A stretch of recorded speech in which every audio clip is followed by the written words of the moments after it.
She's drowning. Somebody help her. Lily's scream tore across Thunder Lake, but the music drowned every word. Maggie Brennan, wife of the most dangerous man in Nevada, was sinking. 9 minutes without air. 9 minutes until brain death. And the only person who saw it was an 18-year-old runaway hiding under a dock, starving alone, with nothing but $43 and her dead mother's ring. She had every reason to stay hidden. Every reason to let a stranger die. She dove in anyway. What happened next would change everything. Subscribe now, follow this story to the end, and comment your city below. I want to see how far this journey travels. The water was cold against Lily Cole's bare feet, but she barely noticed anymore. 3 weeks of sleeping outside had taught her body to ignore discomfort. Hunger was harder to ignore. The smell drifting from the barbecue 50 yards away made her stomach cramp so hard she had to press her fist against her belly to keep from groaning out loud. 18 years old, 3 weeks on the run, and hiding under a dock like a rat while a motorcycle club partied above her. This is rock bottom. Lily whispered to herself, this has to be rock bottom. But she knew better. She'd thought she'd hit rock bottom at the Henderson house, then again at the Marshalls, then again the night she slept behind a dumpster in Reno while it rained. Rock bottom, she'd learned, had a basement, and that basement had a basement, and you could keep falling forever if you weren't careful. Through the gaps between the old wooden planks, Lily watched the bikers moving around the lakeside clearing. There had to be 60 of them, maybe more. Men with beards and leather vests, women with tattoos and hard eyes, children running between the picnic tables, chasing each other with hot dogs in their hands. They called themselves the Iron Wolves. Lily had heard the name whispered at the gas station 3 days ago when she'd asked the attendant if there was somewhere safe to sleep nearby. Stay away from Thunder Lake this weekend, the old man had warned her. Iron Wolves are having their summer gathering.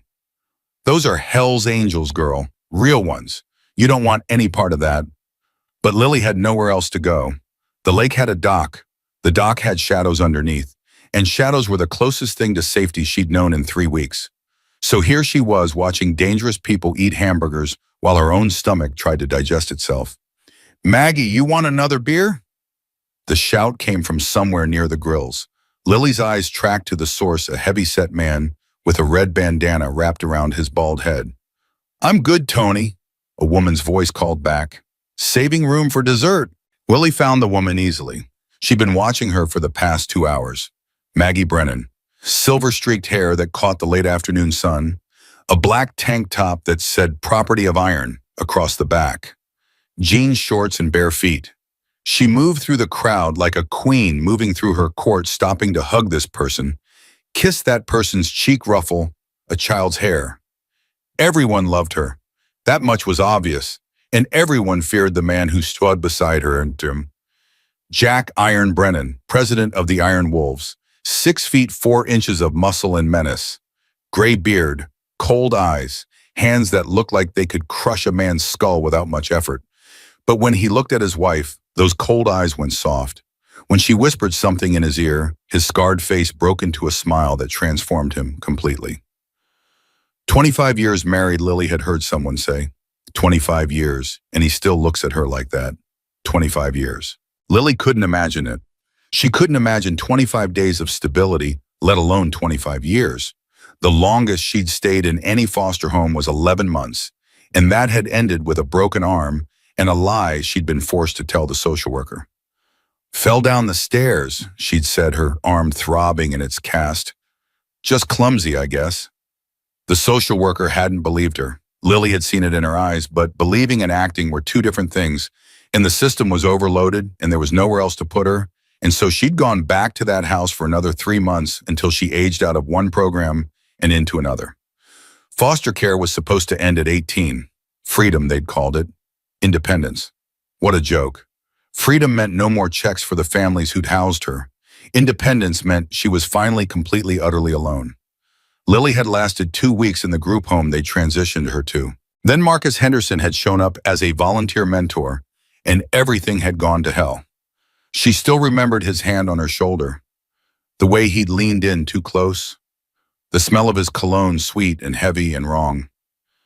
You're a pretty girl, Lily. Pretty girls need someone to look out for them. She'd gotten out that night, climbed out a bathroom window at 3 in the morning with nothing but the clothes on her back and the small emergency bag she'd learned to keep packed years ago. 3 weeks later, here she was, under a dock, watching strangers eat food she couldn't afford, wearing the same jeans she'd worn for 8 days straight. The sun was getting lower. Soon it would set, and the bikers would pack up, and Lily would emerge from her hiding spot to pick through their garbage. She'd done it before. Wasn't as bad as people thought. Rich people threw away half-eaten sandwiches all the time, untouched fruit, bags of chips with plenty left inside. You could survive on a garbage if you weren't picky. Hey, iron speech. The chant started near the beer coolers and spread quickly through the crowd. Iron Brennan held up his hands trying to wave them off, but his people wouldn't let it go. Speech, Maggie laughed and pushed her husband toward a picnic table. Give them what they want, baby. You know they won't stop. Iron climbed up onto the table, his boots heavy on the weathered wood. The crowd cheered. He waited for silence, then began to speak in a voice that carried easily across the clearing. 22 years ago, I took this club over from my old man. We had 37 members and a reputation for being the craziest bastards in Nevada. Cheers and whoops from the crowd. Today we got 200 members across 4 chapters, and our reputation, he paused, grinning. Well, our reputation ain't changed much. Laughter now. Lily found herself almost smiling despite everything. But here's what has changed. 22 years ago, I was an angry young man with a chip on my shoulder and a death wish in my heart. Didn't care if I lived or died. Didn't care about nothing except the next fight, the next ride, the next bottle of whiskey. He looked down at Maggie, who stood at the base of the table with her hand on his boot. Then this woman walked into my life, and everything changed. The crowd went quiet. Even the children stopped running around. Maggie Brennan saved my life, Iron continued. Not once, not twice. Every single day for 25 years. She gave me a reason to wake up, a reason to be better, a reason to build something instead of just tearing things down. He reached down and Maggie took his hand. So today we're not just celebrating another summer gathering. We're celebrating 25 years of the best decision I ever made. 25 years of this woman putting up with my stubborn ass. It hasn't been easy. Maggie called out and everyone laughed. No, it hasn't, Iron agreed, but it's been worth it. Every damn day. He raised his beer bottle high. To Maggie, my old lady, my best friend, my reason for everything. To Maggie, the crowd roared back. Under the dock, Lily felt something twist in her chest. Not hunger this time. Something else. Something that felt dangerously close to longing. She'd never had anyone look at her the way Iron looked at Maggie. She'd never had anyone raise a toast to her, declare her their reason for everything. She'd never had anyone, period. Her mother had tried. Lily remembered that much. Before the drugs took over completely, there had been good moments. Swimming lessons at the public pool. Bedtime stories, a lullaby sung in a voice that cracked from emotion. You're my whole world, baby girl, her mother used to say. My whole entire world. But the drugs had been stronger than love. They always were. And by the time Lily was 8, her mother was gone, not dead, just gone. Vanished into the system of rehabs and relapses, and eventually, inevitably, prison. Lily still wore her mother's ring on a chain around her neck, silver tarnished, worthless to anyone but her. It was the only thing she had left of a woman who had chosen heroin over her own daughter. The speech was ending now. Iron climbed down from the table and the music started up again. People returned to their conversations, their food, their drinks. Lily watched Maggie move toward the water's edge, her silver hair swaying as she walked. I'm going for my sunset swim, Maggie called back to her husband. Don't eat all the pie while I'm gone. No promises, Iron shouted back, and the people around him laughed. Maggie waded into the lake, the water rising from her ankles to her knees to her waist. She was a good swimmer, Lily could tell from the way she moved. Confident, comfortable. She'd probably been swimming in this lake for years. Within minutes, Maggie was far from shore, her arms cutting through the water in smooth, practiced strokes. The setting sun painted the lake in shades of gold and red, and for a moment it was beautiful. Peaceful. Perfect. Lily's eyes grew heavy. The warmth of the late afternoon combined with 3 weeks of barely sleeping was catching up to her. Maybe she could rest for a few minutes. Close her eyes. Let the sound of the water and the distant music lull her into something like peace. She was almost asleep when the splashing started. At first, Lily thought it was normal. Just Maggie swimming, maybe doing some kind of stroke that made more noise than usual. But then she opened her eyes and her blood turned to ice. Maggie wasn't swimming anymore. She was thrashing. Her arms weren't making smooth strokes, they were flailing, desperate, wild. Her head went under the water, came back up, went under again. Lily sat up so fast she banged her head on the dock above her. Help! Maggie's voice was thin, distant, almost swallowed by the music from the shore. Help me cramp my leg. Lily looked toward the party. The music was loud. People were talking, laughing, drinking. No one was looking at the lake. No one saw what was happening. Someone help her! Lily screamed, but her voice barely carried beyond the dock. 3 weeks of hunger and dehydration had stolen her strength. She's drowning, help. Nothing. No response. The music kept playing. People kept laughing, and Maggie kept sinking. Lily watched the silver head disappear beneath the surface again. This time it didn't come back up. 5 seconds, 10 seconds. The water where Maggie had been was smooth now. Calm, as if no one had ever been there at all. This isn't happening, Lily told herself. This can't be happening. But it was. A woman was drowning 50 yards away, and no one knew except Lily. Don't get involved, a voice in her head warned. These aren't your people. This isn't your problem. You've got enough troubles of your own. The voice sounded reasonable, logical, safe. But another voice, softer, older, almost forgotten, whispered something else. The water doesn't care who you are, baby girl. It just takes. You either save someone or you watch them drown. There's no in between. Her mother's voice, from the swimming lessons years ago, from before everything fell apart. 20 seconds now, maybe 30. Maggie hadn't surfaced. Lily looked at her backpack, shoved into the darkest corner under the dock. Everything she owned was in there. Her money, her clothes, her mother's ring. If she left it, someone might steal it. If she went into that water, she might not come back out. Maggie was a grown woman who'd been underwater for half a minute already. The chances of saving her were slim. The chances of drowning alongside her were very real. Stay hidden, the first voice insisted. Stay safe. You've survived this long by not taking stupid risks. 40 seconds. 45.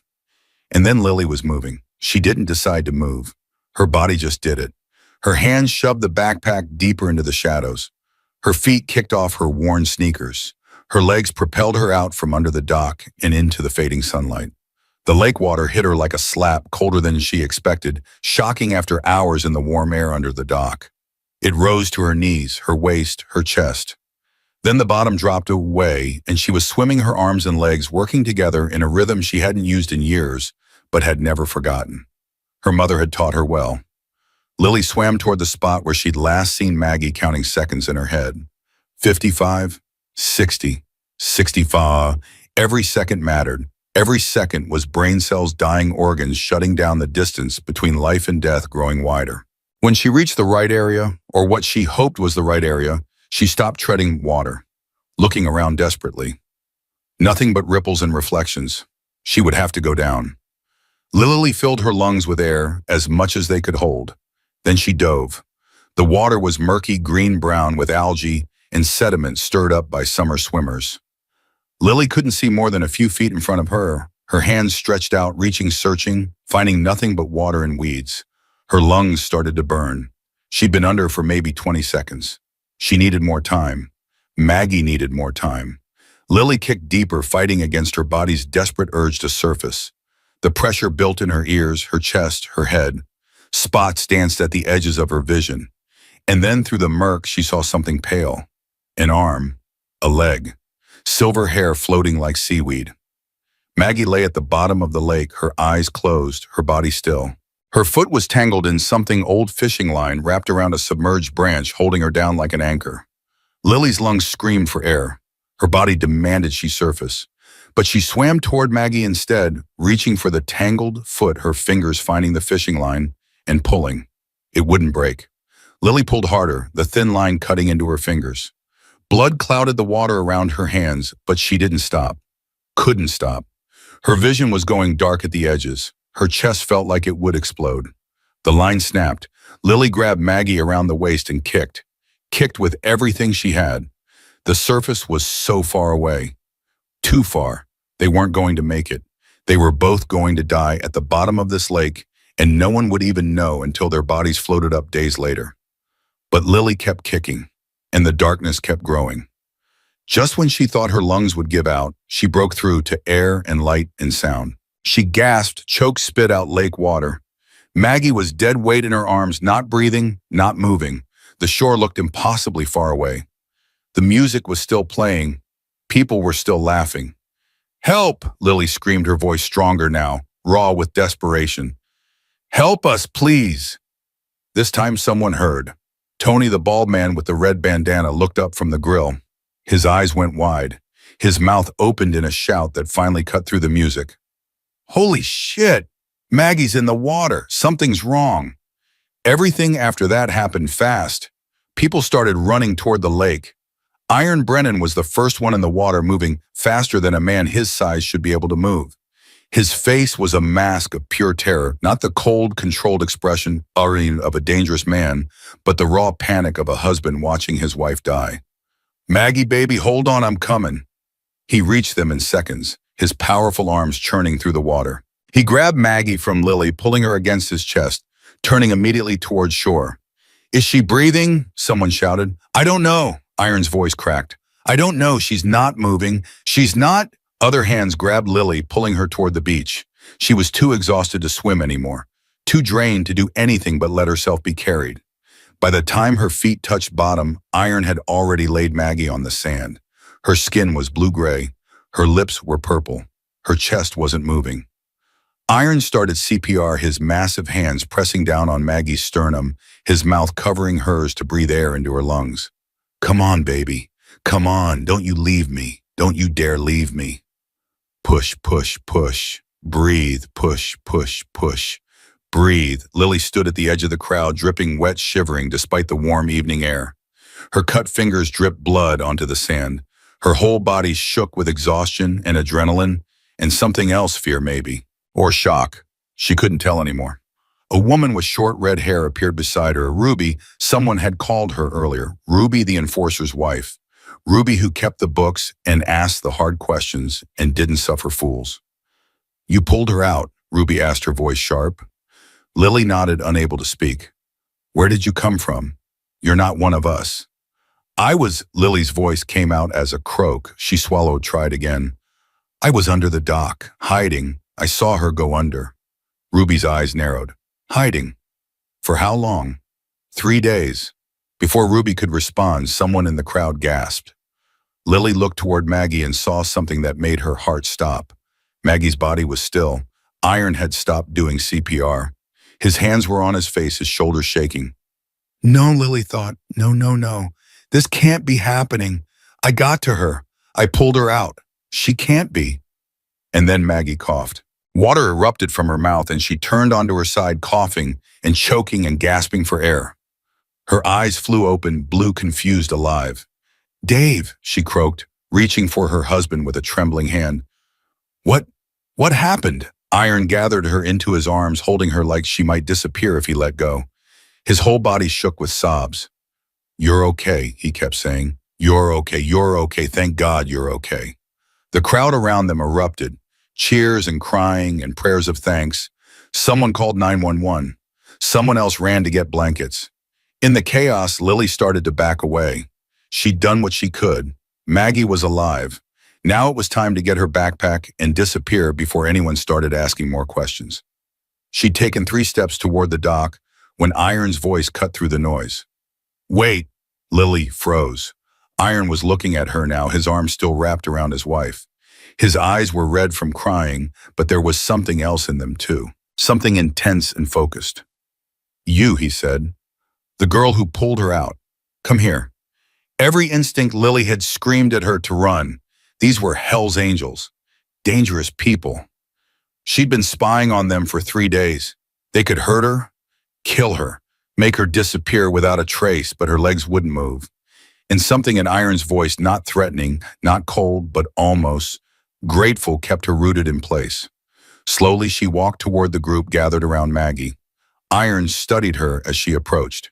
He took in her thin frame, her wet clothes plastered to skin that showed too many bones, the dark circles under her eyes, the way she hunched her shoulders like she was bracing for a blow. "What's your name?" he asked. "Lily," she whispered. "Lily, what?" "Cole, Lily Cole." "How old are you, Lily Cole?" 18. Ruby made a sound beside her, and she says she was hiding under the dock for 3 days. Iron's expression didn't change, but something shifted in his eyes. 3 days, he repeated. "And you just happened to see Maggie go under," Lily nodded. "The music was loud," Iron continued. "We were all talking drinking. Nobody else noticed, but you did." "I was watching, Lily's face flushed. "I'm watching in a creepy way. There was nothing else to do, and she seemed nice. The way she was with everyone, the way you looked at her during the speech." She snapped her mouth shut, horrified at how much she'd revealed. But Iron didn't look angry. He looked surprised, maybe even moved. "She was underwater for at least 3 minutes, someone said. A man with a medical patch on his vest had knelt beside Maggie and was checking her vital signs. "Maybe longer. Her foot was caught in something at the bottom.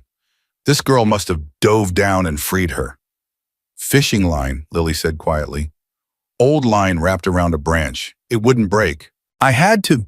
She held up her hands, showing the cuts on her fingers. Maggie, still wrapped in Iron's arms, turned her head to look at Lily. Her blue eyes were wet with tears, her face pale but very much alive. "You saved me," Maggie whispered. "You dove down into that dark water and you saved me." Lily didn't know what to say. She'd never saved anyone before. She'd barely managed to save herself most days. "Where are your parents?" Iron asked. "They should know what you did today." The question hit Lily like a physical blow. She looked down at her bare feet, her toes covered in sand and blood from her cut fingers. "I don't have any parents," she said. "I'm on my own." Silence fell over the group. Even the children had stopped making noise, sensing that something important was happening. "On your own," Iron repeated. "At 18 years old, hiding under docks. For how long?" 3 weeks, Lily admitted, "since I left my last placement." "Placement?" Ruby asked sharply. "You mean foster care?" Lily nodded, still not looking up. "What made you leave?"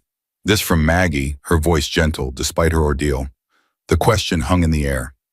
Lily thought about lying, making up some story about wanting independence, seeking adventure, some romanticized version of running away. But these people had almost lost someone they loved tonight. They deserved the truth. "His name was Marcus Henderson," Lily said quietly. "He was supposed to be a mentor, came to the group home to help kids like me. Except that's not what he wanted to do." She didn't elaborate. She didn't need to. The silence around her grew heavy with understanding. "I climbed out a window in the middle of the night," Lily continued. "I didn't have anywhere to go, so I just kept moving. Bus stations, parks, under bridges. I heard about the lake, thought it might be a safe place to rest for a while." Iron and Ruby exchanged a look that Lily couldn't read. "When's the last time you ate?" Iron asked. Lily shrugged. "Day before yesterday. Found half a sandwich behind the gas station on Route 15. "Jesus Christ," someone muttered. "A sandwich," Iron said slowly, "from a garbage can 2 days ago." "I've had worse," Lily said, and the matter-of-fact way she said it seemed to hit the gathered bikers harder than anything else. In the distance, sirens wailed. The ambulance was getting close. Maggie struggled to sit up despite Iron's protests. "Jack," she said, using her husband's real name. "Jack, look at her." "I'm looking." She risked her life, for me, a stranger. She had nothing to gain and everything to lose, and she did it anyway. "I know. We can't just let her go back to sleeping under docks." Iron looked at Lily, really looked at her. For a long moment, she felt like he could see everything, every bruise she'd ever hidden, every lie she'd ever told social workers, every night she'd gone to bed hungry and scared and alone. "You're right," he said finally. "We can't." The ambulance pulled up to the edge of the clearing. EMTs jumped out with their bags and equipment, rushing toward the group on the beach. Sir, we need to assess your wife, one of them said to Iron. How long was she unconscious? Too long, Iron said, and way too long. But she's breathing now, she's talking. The EMTs got to work checking Maggie's vital signs, asking her questions, preparing to transport her. This one needs medical attention too, Ruby said, nodding toward Lily. She was diving in that water for a while. And look at her hands. Those cuts need to be cleaned. One of the EMTs glanced at Lily. She should come with us. We should check for secondary drowning at least. I don't have insurance, Lily said automatically. I can't afford. She's coming. Iron interrupted. And don't worry about the bill. She's with us. Lily blinked. With you, for now, Iron said, until we figure out what comes next. The EMTs loaded Maggie onto a stretcher. Iron stayed by her side, holding her hand, never letting go. Before they lifted her into the ambulance, Maggie reached toward Lily. Come here, Maggie said. Lily stepped forward hesitantly. Maggie took her hand, her cold, pale fingers wrapping around Lily's cut ones. You gave me back my life, Maggie said simply. I'm not going to forget that. Neither is anyone here. Then the EMTs were lifting the stretcher, and Iron was climbing into the ambulance beside his wife, and Lily was being guided toward the second ambulance that had arrived. As they loaded her in, she caught Ruby's eye through the crowd. My backpack, Lily said, suddenly, panic rising in her chest. It's still under the dock. Everything I have. I'll get it, Ruby said. Don't worry. It'll be there when you wake up. When I wake up. But before Ruby could answer, the exhaustion Lily had been fighting finally won. The adrenaline drained out of her like water from a broken cup. Her body sagged, her eyes rolled back. The last thing she heard was an EMT calling her name as the darkness rose up to swallow her whole. Lily opened her eyes to bright white lights and the smell of antiseptic. Hospital. She was in a hospital. For a moment, she didn't know where she was or how she'd gotten there. Then the memories came flooding back, a lake, the drowning woman, the desperate dive into murky water. Maggie. Was Maggie okay? Lily tried to sit up, but her body wouldn't cooperate. Every muscle ached. Her throat was raw. Her hands were bandaged white gauze wrapped around her cut fingers. Easy there, hero. Ruby sat in a chair beside the bed, a magazine open in her lap. She looked like she'd been there for a while. How long was I out? Lily asked, her voice hoarse. About 6 hours, Ruby said. Doctor says you were severely dehydrated and malnourished, plus the exhaustion from the rescue. Your body just shut down. 6 hours. Lily looked toward the window where morning light was starting to filter through the blinds. Maggie, she asked, down the hall, awake and talking. The doctors are calling it a miracle. Ruby set aside her magazine. 9 minutes underwater. That's how long Iron was doing CPR before she started breathing again. 9 minutes. People don't come back from that. But she did. 9 minutes. Lily remembered the eternity she'd spent at the bottom of that lake trying to free Maggie's foot. It had felt like hours. Maybe it had been. You dove down there 3 times, Ruby continued. Did you know that first time you couldn't find her? Second time you found her but couldn't get her free. Third time, she shook her head. Third time you were down there so long and we thought we'd lost both of you. Lily didn't remember making 3 dives. She barely remembered anything after the first plunge into the water. I just did what anyone would have done, she said. Ruby laughed, a sharp, humorless sound. No, you didn't. I've been around the club for 20 years. I've seen men twice your size freeze up when things go bad. I've seen so-called tough guys run from a fight. What you did risking your life for a stranger with nothing to gain, that's not common. That's rare. Lily didn't know how to respond to that. No one had ever called her rare before. No one had ever called her anything except trouble. My backpack, she said, changing the subject. Did you, Ruby reached down beside her chair and lifted the familiar blue backpack. It looked cleaner than Lily remembered, like someone had wiped off the dirt. One of the boys found it right where you said, Ruby confirmed. We didn't go through it. Your stuff is all still there. Lily clutched the backpack to her chest, feeling the hard edges of her possessions through the fabric. Her clothes, her book, her mother's ring. Thank you, she whispered. Ruby studied her for a long moment. Iron wants to talk to you. So does Maggie. They sent me to sit with you until you woke up. Why? Because they want to make you an offer, Ruby said. And they wanted me to prepare you first. An offer. Lily's grip on the backpack tightened. What kind of offer? Before Ruby could answer, the door opened. Iron Brennan walked in looking less intimidating than he had at the lake. He was wearing regular clothes instead of his leather vest, and there were dark circles under his eyes that suggested he hadn't slept at all. Behind him came Maggie in a wheelchair pushed by a nurse. She was pale and tired-looking, but her eyes were bright, alive. "There she is," Maggie said, smiling. "There's my guardian angel." "I'm not an angel," Lily said automatically. You're just the girl who saved my wife's life," Iron interrupted. "Which makes you family, whether you like it or not." Family. The word hit Lily like a punch to the chest. "You don't know me," she said. "I could be anyone. A thief, a liar. I was hiding under your dock watching you. That's creepy. That's stalker behavior." That's survival behavior," Ruby corrected. "I know the difference, believe me." Iron pulled a chair close to Lily's bed and sat down heavily. This close, Lily could see the emotions he was struggling to control, the gratitude, the fear that hadn't fully faded, the fierce protectiveness that extended now somehow to include her. "Here's what I know," he said. "You're 18 years old. You have no family, no home, no money. You've been living on the streets for 3 weeks, eating garbage and sleeping under docks. The system failed you. Some piece of shit, pretending to be a mentor, saw a vulnerable kid and tried to take advantage. You ran because running was safer than staying." Lily's hands trembled. Hearing her story laid out so plainly, so brutally, made it more real than it had felt in weeks. "But here's what else I know," Iron continued. "When you saw a stranger drowning, you didn't hesitate. You didn't think about yourself. You dove into that water, and you nearly died trying to save her. That tells me more about who you are than anything else could." Maggie wheeled her chair closer. "We have an extra room," she said. "A guest room that's been sitting empty for years. It has a bed and a closet and a window that looks out over the lake." Lily shook her head. "You can't just—" "We can," Iron said firmly. "We want to. You need somewhere safe to stay, and we have space. It's that simple." "Nothing's that simple," Lily argued. "What about social services? I aged out of foster care, but there are still—" "The social worker already came by," Ruby said. "Around 3 this morning. We told her you were with family, that you're staying with us." "But I'm not—" "You are now," Maggie said gently, "if you want to be."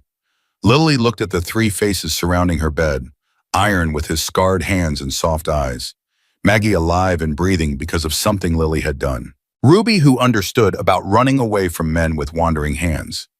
They were offering her something she'd never had. A place, a family, safety. It felt too good to be true. In Lily's experience, things that felt too good to be true usually were. "Why?" she asked the question tearing out of her. "Why would you do this? I'm nobody. I'm just a runaway foster kid with nothing to offer." Iron leaned forward, his eyes locked on hers. "Because you saved her," he said simply. "Because when you had every reason to stay hidden and look out for yourself, you risked everything for a stranger. That's not nothings, Lily. That's everything. And in our world, when someone saves one of us, they become one of us."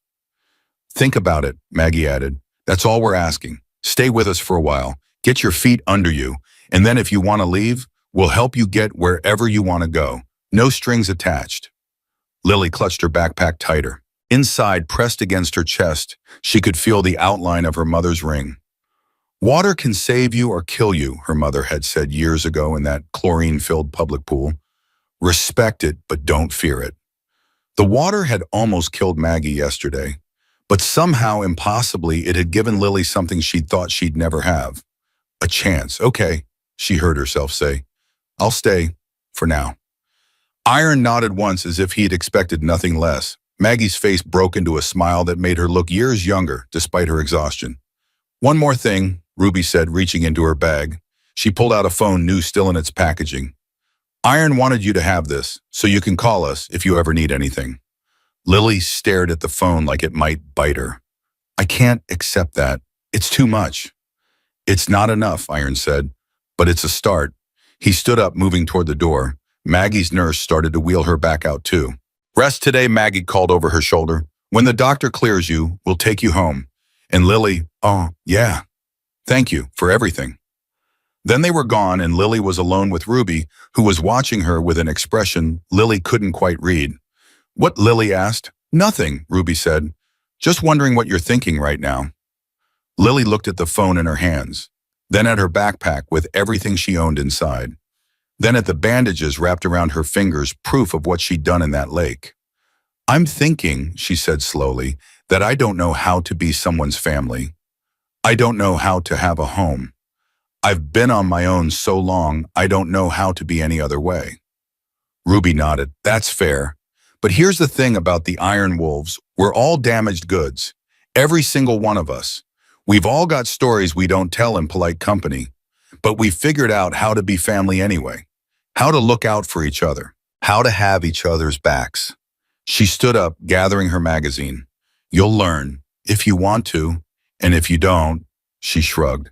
"Then at least you'll have had some good meals and a real bed for a while." She headed for the door, then paused. "Your mother's ring," she said without turning around. "The one on the chain around your neck. You kept reaching for it while you were unconscious, holding it like it was an anchor." Lily's hand went automatically to her chest where the ring hung beneath her hospital gown. "It's all I have left of her," she admitted. Ruby turned just enough for Lily to see her profile. "My mother gave me a bracelet before she died. Cheap thing, turquoise and silver, probably cost $5 at a roadside stand. I've worn it every day for 30 years.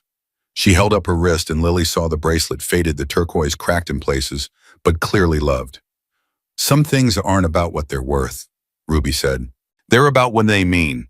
You held on to that ring through everything, foster homes, the streets, hiding under docks. That tells me you know what matters." She opened the door. "Get some rest. Tomorrow's going to be a big day." Then she was gone and Lily was alone. She lay back against the pillows, her bandaged hands resting on her stomach. Outside the window she could hear birds singing, cars passing, the normal sounds of a world that had kept spinning while she'd been unconscious. 24 hours ago she'd been under a dock, starving alone, watching strangers live a life she'd thought was impossible for someone like her. Now she was in a hospital bed, with a phone she hadn't paid for, and a family she hadn't earned, and somewhere down the hall was a woman who was alive because Lily had chosen to dive into dark water instead of staying safe in the shadows. "Water can save you or kill you," Lily whispered to the empty room. Which one is this? She didn't know the answer. Maybe there wasn't one. Maybe the water had done both, killed the girl who hid under docks and gave birth to someone new. Someone who had, for the first time in her life, made a choice that mattered.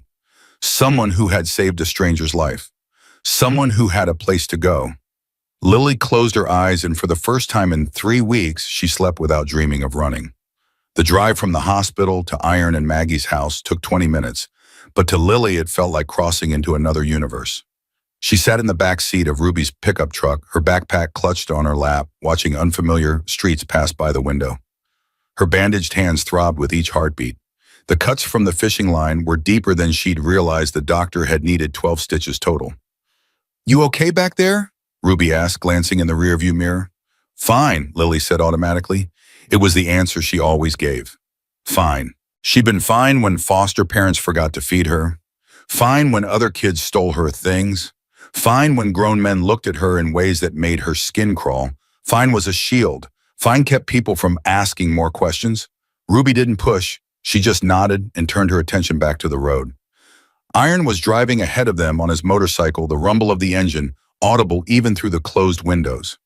Maggie had been released from the hospital that morning, and she was at home waiting for them against doctor's orders. She'd insisted on preparing the guest room herself. "She's stubborn," Ruby had explained. "Nearly drowns, and 2 days later she's making beds and baking cookies. That's Maggie for you." The house appeared around a bend in the road, and Lily's breath caught in her throat. It wasn't a mansion. Nothing fancy, just a 2-story wooden house with a wraparound porch and a view of Thunder Lake in the distance. But to Lily, who had spent weeks sleeping under bridges and behind dumpsters, it might as well have been a palace. Iron pulled his motorcycle into the driveway and cut the engine. Ruby parked beside him, and for a moment nobody moved. "This is it," Ruby said. "Home sweet home. Well, they're home, but yours too now." Lily's hand tightened on her backpack strap. "I don't know if I can do this." "Do what?" Any of it. Lily's voice cracked. I don't know how to live in a house. I don't know how to be part of a family. What if I mess it up? What if they realize I'm not worth the trouble? Ruby turned around in her seat, her eyes meeting Lily's. Listen to me, she said firmly. You saved Maggie's life. You dove into dark water when you could barely swim, when you hadn't eaten in days, when you had every reason to stay hidden and safe. That's not nothing. That's not someone who isn't worth the trouble to demands. But no buts. Ruby's voice softened. I know you're scared. Hell, I'd be scared too. But Iron and Maggie aren't the kind of people who make offers they don't mean. If they say you're family, period. Before Lily could respond, Iron appeared at the truck's window and opened the door. You coming in or you planning to live in Ruby's back seat? It wasn't harsh. There was even a hint of humor in his voice, but Lily still flinched before she could stop herself. Iron noticed. His expression shifted, something flickering across his scarred face. Nobody's going to hurt you here, kid, he said quietly. Not ever. You understand it, Dean. Lily nodded, not trusting her voice. Good. Now come on. Maggie's been cooking all morning, and if we don't eat it while it's hot, she'll never let us hear the end of it. Lily climbed out of the truck on shaky legs. The gravel crunched under her worn sneakers as she followed Iron toward the house. Each step felt monumental. Each step took her further from the life she'd known and closer to something completely unknown. The front door opened before they reached the porch, and Maggie appeared in the doorway. She looked better than she had in the hospital color, back in her cheeks, her silver-streaked hair brushed and shining. But there were still shadows under her eyes, still a fragility to her movements that hadn't been there before the drowning. There she is, Maggie said, smiling widely. Get in here, sweetheart. I've got lunch ready and the guest room all set up. Lily hesitated at the bottom of the porch steps.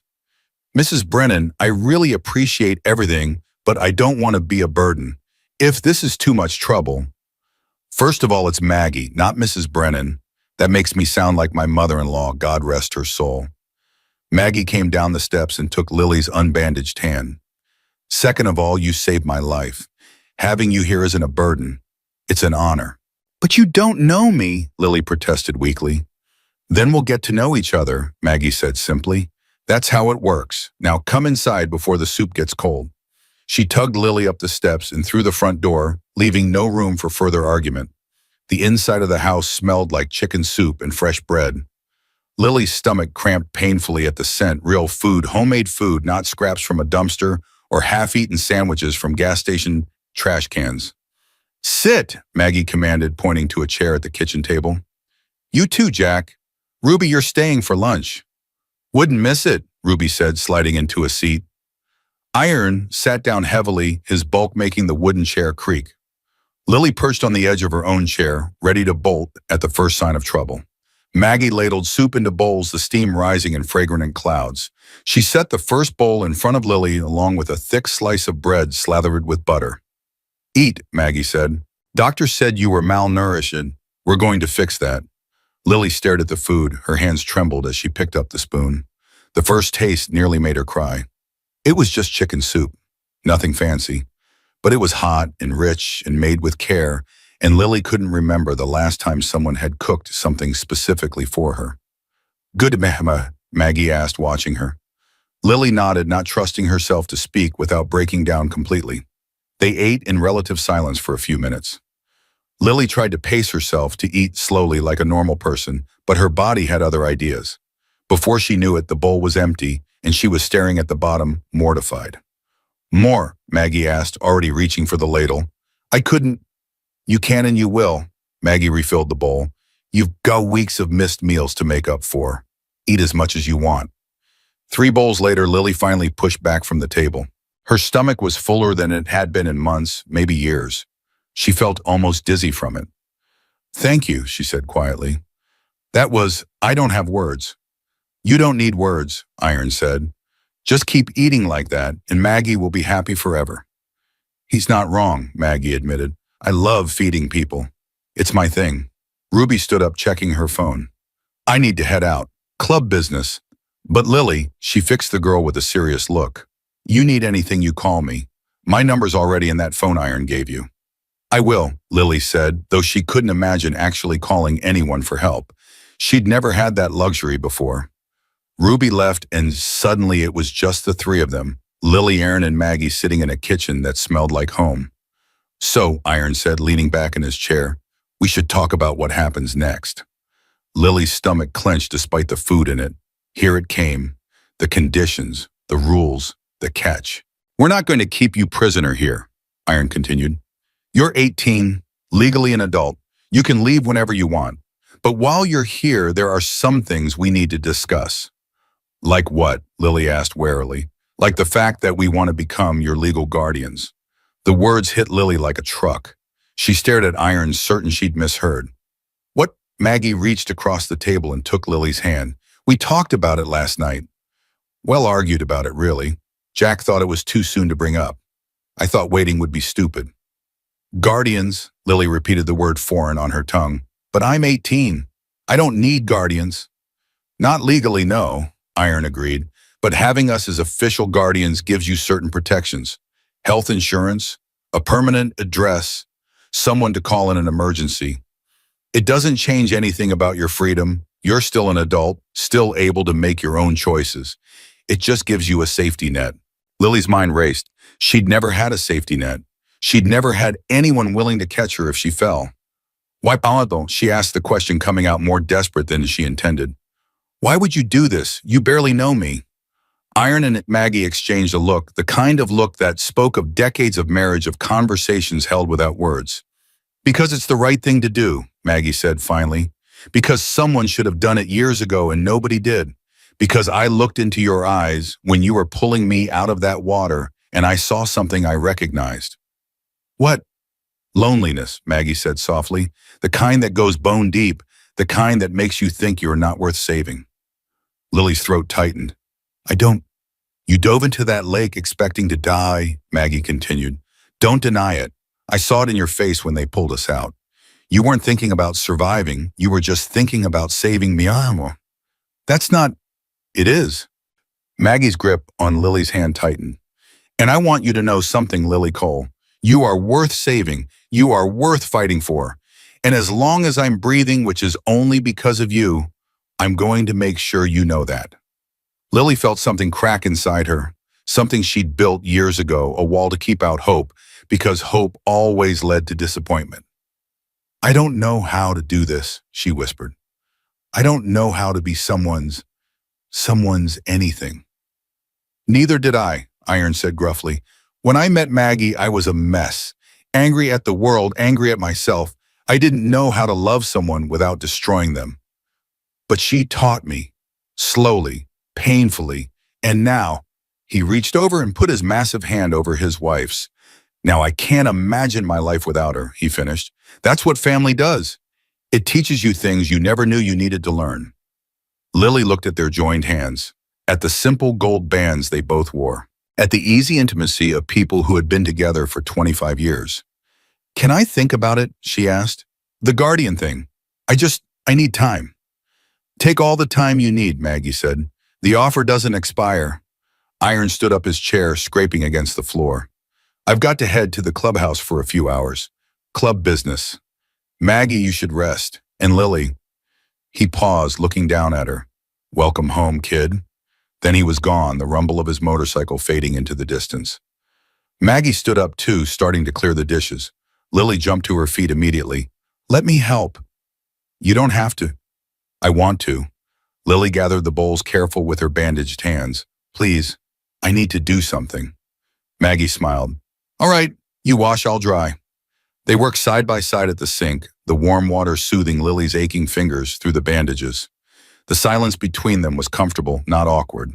It was strange. Lily had expected to feel like an intruder in this house, but somehow she didn't. Can I ask you something? Lily said after a while. Anything. What happened in the lake, I mean? You're a good swimmer. I watched you for days, so what went wrong? Maggie's hand stilled on the dish she was drying. Cramp, she said finally. Bad one in my left calf. I've gotten them before, but never like that. It seized up completely, and I couldn't straighten my leg. I tried to float, tried to call for help, but the music was so loud. She trailed off, her eyes distant. And then my foot got caught in something, she continued. Fishing line, you said. I didn't even feel it at first. I just knew I couldn't get back to the surface. I tried and tried, but something was holding me down. Lily remembered the moment she'd found Maggie at the bottom of the lake. The terror of seeing those closed eyes, that blue-tinged skin. I thought I was going to die, Maggie said quietly. I really did. I remember thinking about Jack, about how he'd survive without me, about all the things I never got to say to him. But you didn't die. Because of you. Maggie turned to face Lily directly. You came out of nowhere, this skinny, starving girl who'd have been hiding under our dock. And you saved me. I just did what anyone would have done. No, Maggie shook her head firmly. You did what most people wouldn't even think about doing. There were 60 iron wolves at that party, and not one of them noticed I was drowning. But you did. You noticed and you acted. Lily didn't know what to say. She'd never thought of herself as brave. Desperate, maybe. Reckless. But not brave. The water was so dark, she said finally. I couldn't see anything. I just kept reaching, hoping I'd find you. And when I did, when you did, I didn't think about whether I could save you. I just knew I had to try. Maggie set down the dish she'd been drying and pulled Lily into a hug. It was sudden and fierce, and Lily stiffened instinctively before forcing herself to relax. Thank you, Maggie whispered. I will never stop thanking you. When they separated, both of them had wet eyes. Okay, Maggie said, dabbing at her face. Enough of that. Let me show you your room. She led Lily up a narrow staircase to the second floor. There were 3 doors, one leading to what was obviously the master bedroom, one to a bathroom, and one that stood slightly ajar. Maggie pushed the 3rd door open and stepped aside. This is yours, she said, for as long as you want it.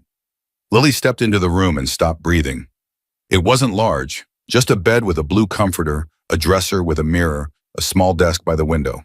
But to Lily, who had spent years in group homes and foster houses where nothing was ever really hers, it was everything. The closet's empty, Maggie said.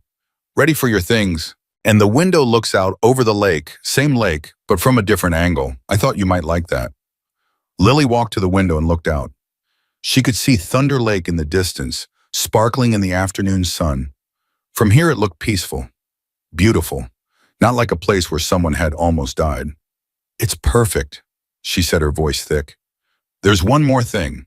Maggie walked to the dresser and opened the top drawer. Inside were clothes, jeans, t-shirts, underwear, socks, all new tags still attached. Ruby picked these up this morning, Maggie explained. She guessed at your size. If anything doesn't fit, we'll exchange it. Lily stared at the drawer full of clothes, new clothes that had never belonged to anyone else. I can't accept this, she said. It's too much. It's not nearly enough, Maggie countered, but it's a start. Lily reached out and touched a soft gray t-shirt. Her fingers trembled. Why are you doing this? She asked for what felt like the 100th time.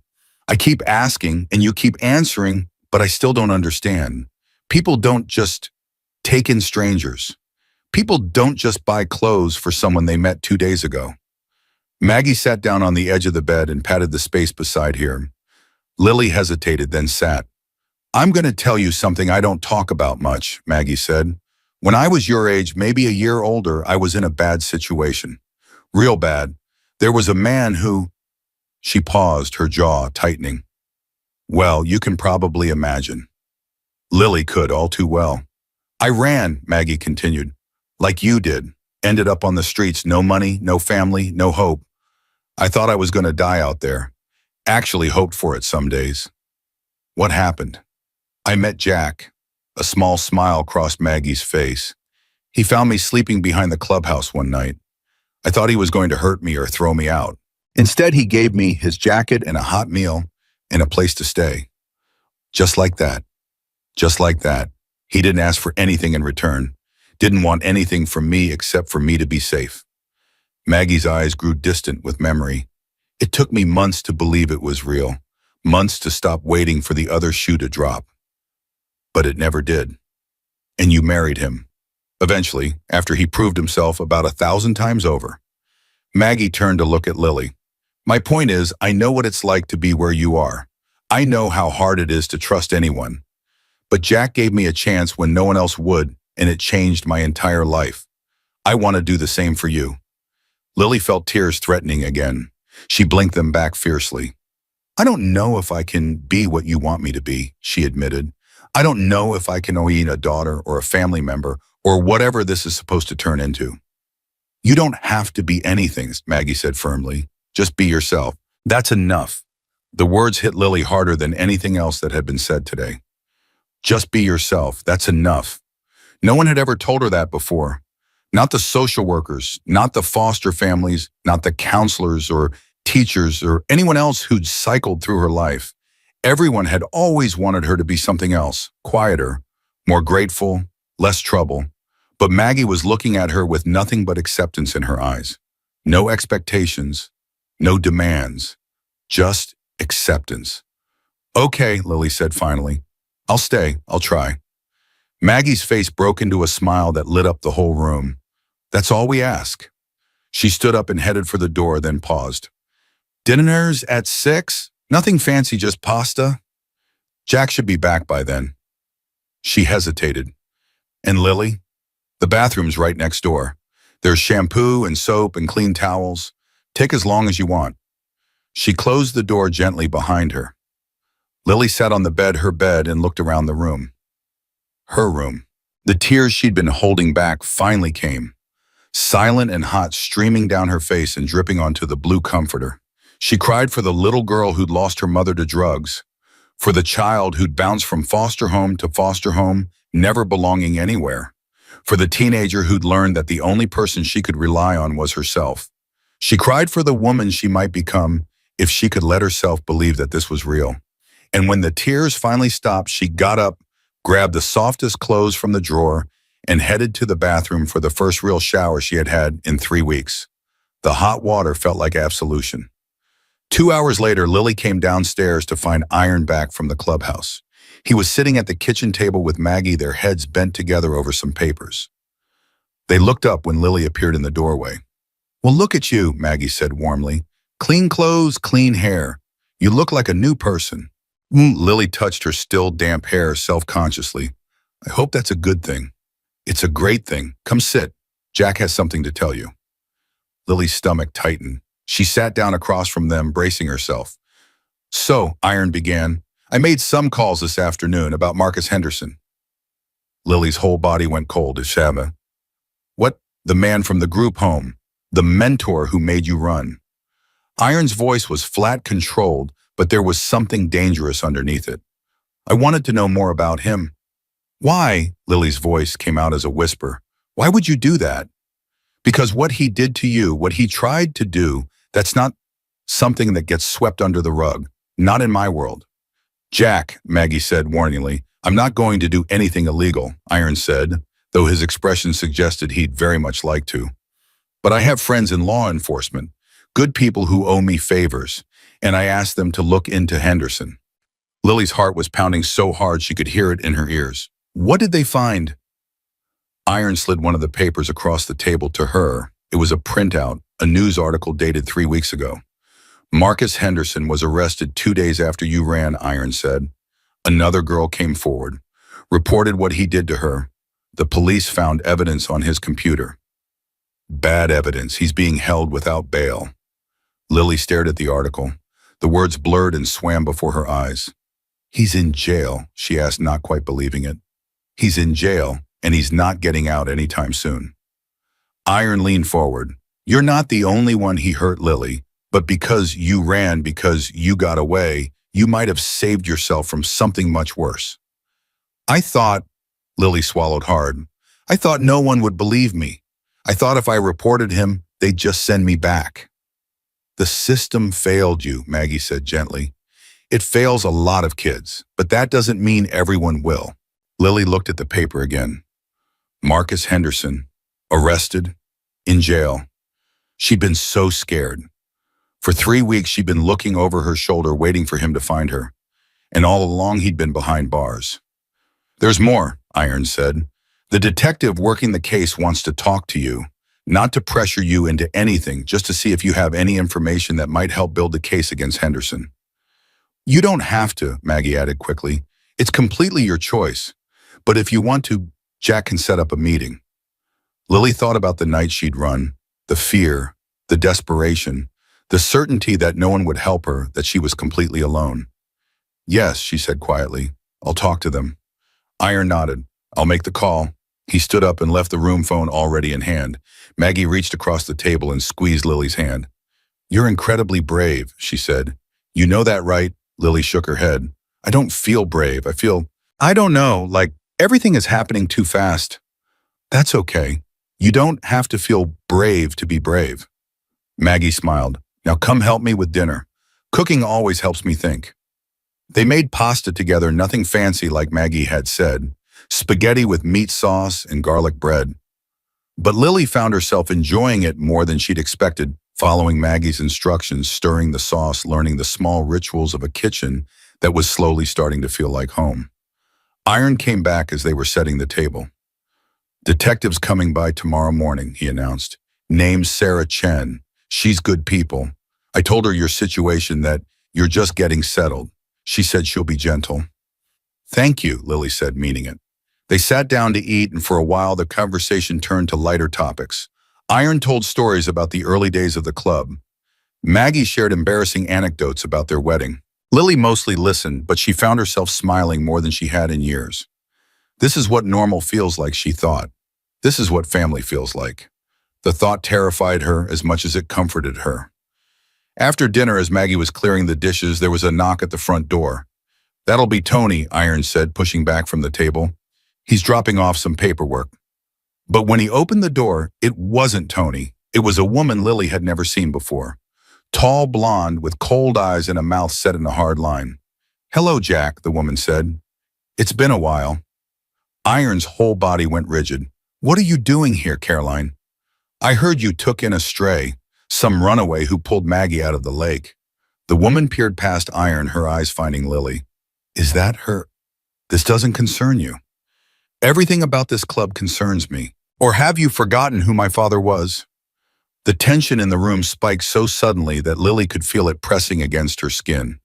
Maggie had gone very still by the sink, her face pale. Your father is dead, Iron said flatly, and Hidbadet's died with him. You have no claim here.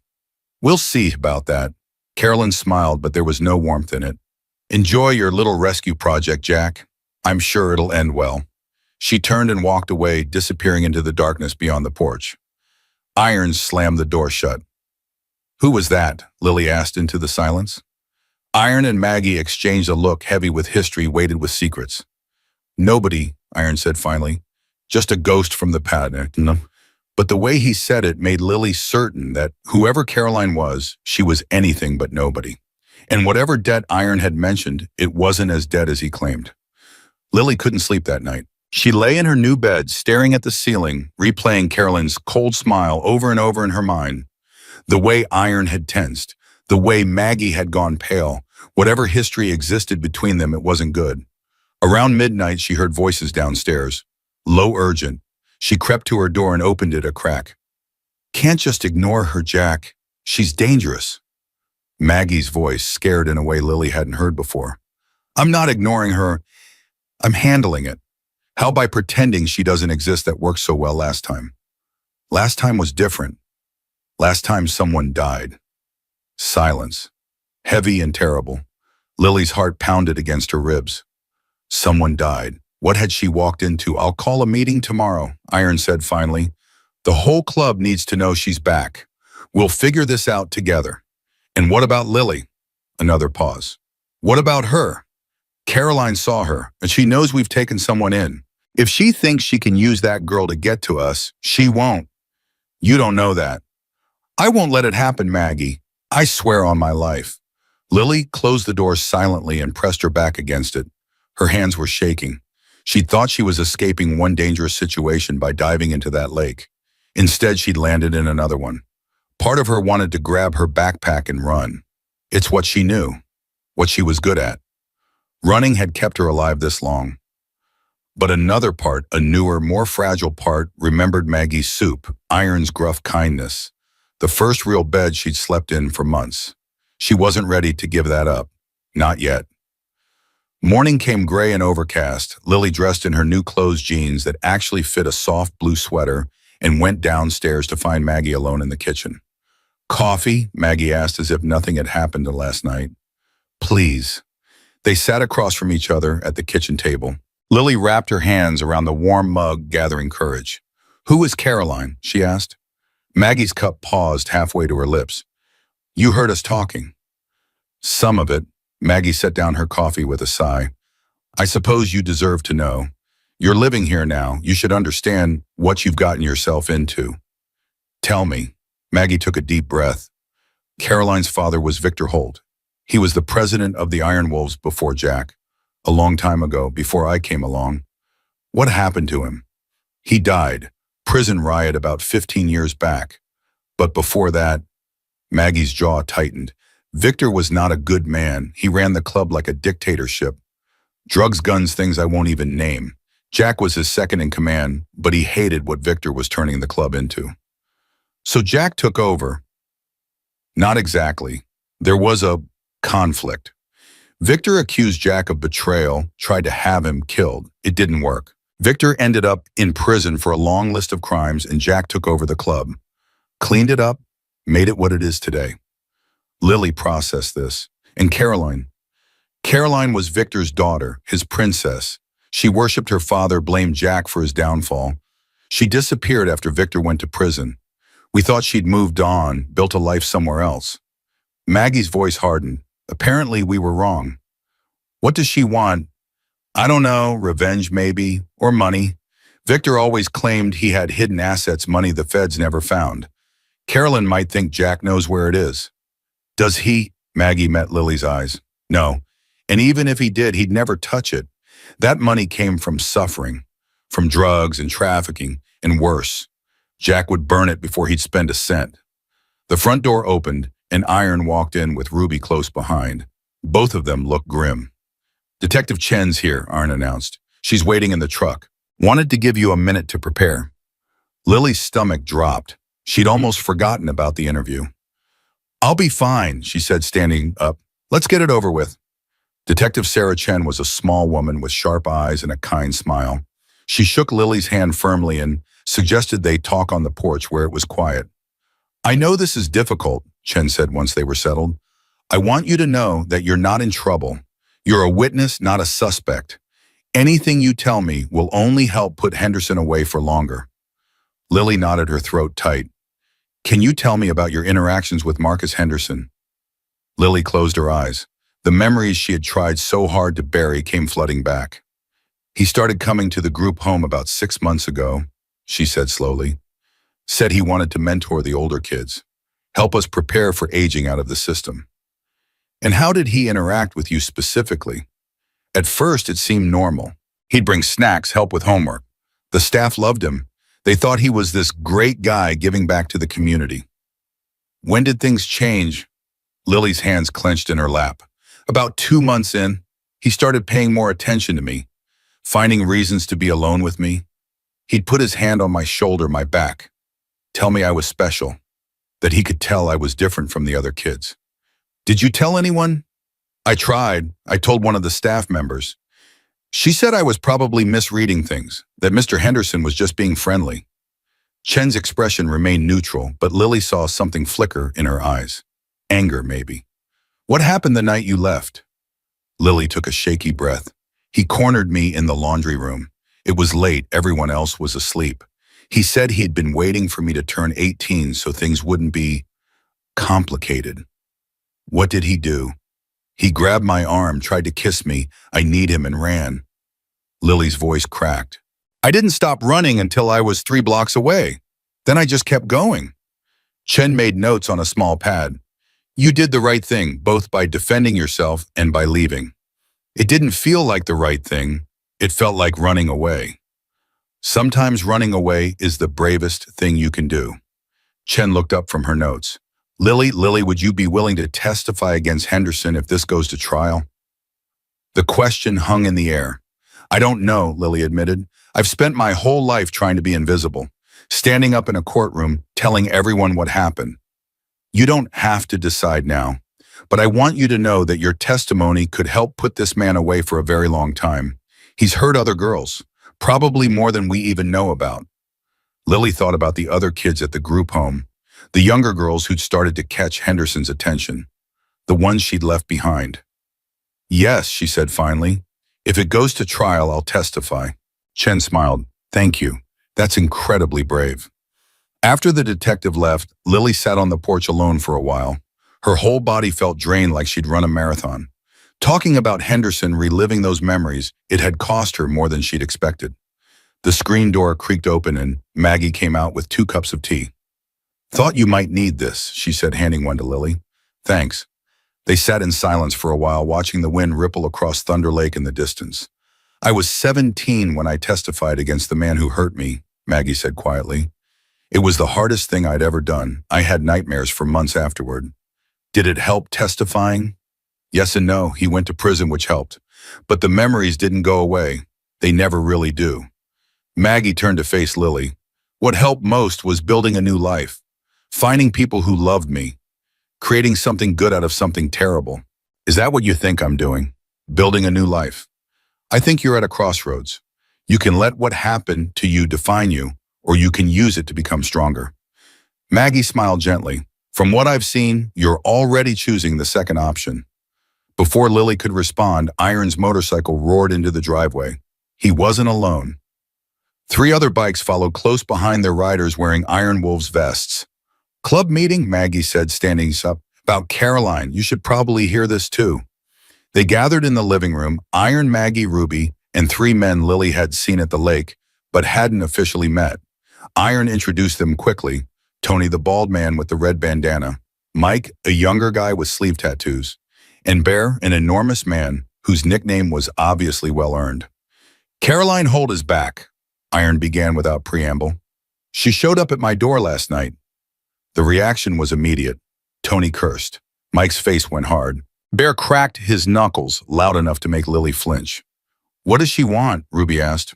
Don't know yet, but she made a point of mentioning Lily. Iron glanced at her. Asked about the stray I'd taken in. All eyes turned to Lily. She fought the urge to shrink into her chair. Why would she care about me? Lily asked. Because you're new, Ruby explained. You're an unknown quantity. Caroline's looking for weaknesses, pressure points. She might think you're one. That's insane. I'm nobody. You're family now, Iron said firmly, which means Caroline sees you as a potential target. The word target sent ice down Lily's spine. So what do we do? Tony asked. We watch. We wait. We protect our own. Iron's voice was steel. Nobody goes anywhere alone until we know what Caroline's planning. That includes you, Lily. You don't leave this house without one of us. I'm not going to hide forever. Not forever, just until we figure out what we're dealing with. Lily wanted to argue, but she saw the fear beneath Iron's tough exterior. The same fear she'd seen in Maggie last night. These people weren't just worried, they were terrified of what Caroline might do. Fine, she agreed, but I want to help. I'm not going to just sit here while you all protect me. Iron studied her for a long moment. Fair enough. Ruby, take her to the clubhouse tomorrow. Introduce her around. If she's going to be part of this, she might as well know what she's getting into. The meeting broke up shortly after. Tony and Mike headed out on their bikes. Bear stayed for dinner at Maggie's insistence, and Lily learned that despite his intimidating appearance, he had a gentle soul and an encyclopedic knowledge of classic rock. But underneath the normalcy, tension hummed like a live wire. Every time a car passed on the road outside, heads turned. Every unexpected sound made hands reach for weapons. This is your life now, Lily told herself, for better or worse. That night she dreamed of drowning. But instead of saving Maggie, she was the one trapped at the bottom of the lake, fishing line wrapped around her ankles. She could see figures above the surface. Iron, Maggie, Ruby, but they couldn't see her. And standing on the dock, watching with a cold smile, was Caroline Holt. Lily woke gasping for air, her heart racing. It took a long time to fall back asleep. The clubhouse was not what Lily expected. She'd imagined something out of a movie, dark, smoky, filled with rough-looking men doing illegal things. Instead, Ruby pulled up to a converted warehouse that looked more like a community center than a biker hangout. Don't let the outside fool you, say, Ruby said, catching Lily's expression. This place has seen some things, but Jack cleaned it up when he took over. Now it's mostly a gathering spot. Parties, meetings, charity events. Charity events, Ruby grinned.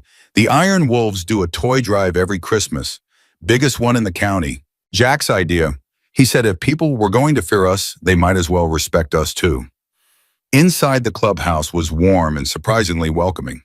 A long bar ran along one wall manned by a woman with gray-streaked hair and a no-nonsense expression. Tables and chairs filled the main space, and a pool table occupied one corner. A dozen people were scattered around, most wearing the familiar leather vests. They all looked up when Ruby and Lily entered. Everyone, this is Lily, Ruby announced. She's the one who saved Maggie. Iron says she's family now, so treat her accordingly. The response was immediate and overwhelming. People got up to shake her hand, to thank her, to welcome her. A grizzled man with one eye told her she had guts of steel. A woman with a baby on her hip said Maggie was like a mother to everyone in the club. By the time Lily had met everyone, her head was spinning. Overwhelming, right? Ruby said, steering her to a quiet corner. A little. You'll get used to it. The wolves are loyal to a fault. You saved one of our own, which means they'd all die for you now. Ruby flagged down the bartender. 2 beers, Donna. She's 18, Donna pointed out. She's been through more than most 50-year-olds. I think she's earned a beer. Donna shrugged and poured 2 glasses. Lily took a sip, grimacing at the bitter taste. She'd never been much of a drinker. So, Ruby said, leaning back, what do you think of this world you've stumbled into? I think it's complicated. That's one word for it.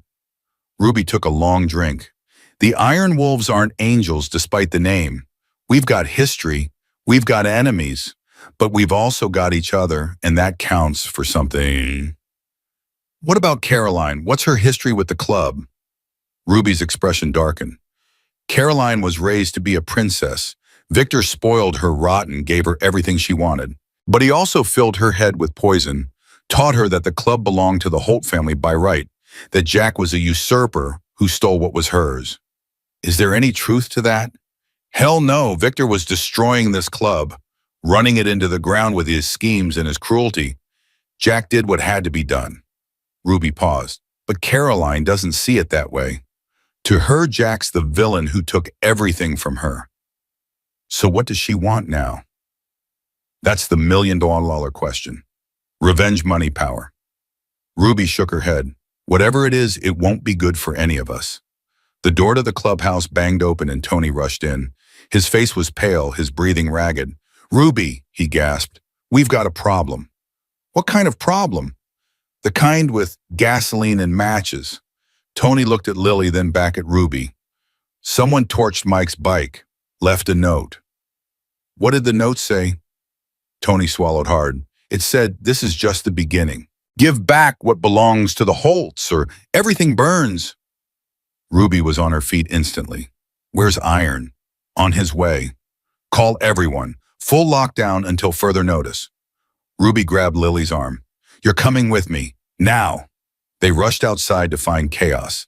Mike stood next to the smoking remains of his motorcycle, his face twisted with fury. Other club members were gathering, shouting questions, demanding answers. Iron's bike roared into the lot and he dismounted before it had fully stopped. Everyone inside, he commanded. Now! The club gathered in the main room, the atmosphere electric with tension and anger. Caroline Holt has made her move, Iron announced. This is a declaration of war. She wants something from us, and she's willing to burn us out to get it. So let's go get her, Bear growled. End this before it starts. We don't know where she is. We don't know how many people she has. We don't know what she's really after. Iron's voice was calm, but his eyes were hard. Until we have answers, we play defense. For how long? Tony demanded. As long as it takes. Lily stood at the edge of the crowd, feeling utterly out of her depth. A week ago, she'd been hiding under a dock, worried about where her next meal would come from. Now she was standing in the middle of a biker war she didn't understand. Maggie appeared beside her, taking her hand. Scared? Maggie asked softly. Terrified. Good. Fear keeps you sharp. Maggie squeezed her hand. But remember, you are not alone anymore. Whatever happens, we face it together. Together, the word felt foreign on Lily's tongue. She'd never been part of it together before. But looking around at the people gathered in this room, rough, dangerous, fiercely loyal, she realized she wanted to be.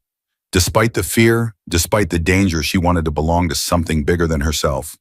For the first time in her life, Lily had something worth fighting for. And she wasn't going to let Caroline Holt take it away. The meeting broke up into smaller groups, people strategizing, planning, arguing. Iron caught Lily's eye and motioned her over. "I need to ask you something," he said, his voice low, "and I need you to be honest." "Okay. Is there anyone from your past who might cause problems, anyone who might be looking for you?" Lily thought about it. "Henderson's in jail. My mother's been out of the picture for years. I don't have any other family. No one else. No ex-boyfriends, no enemies, no one with a grudge. I've been invisible my whole life," Lily said bitterly.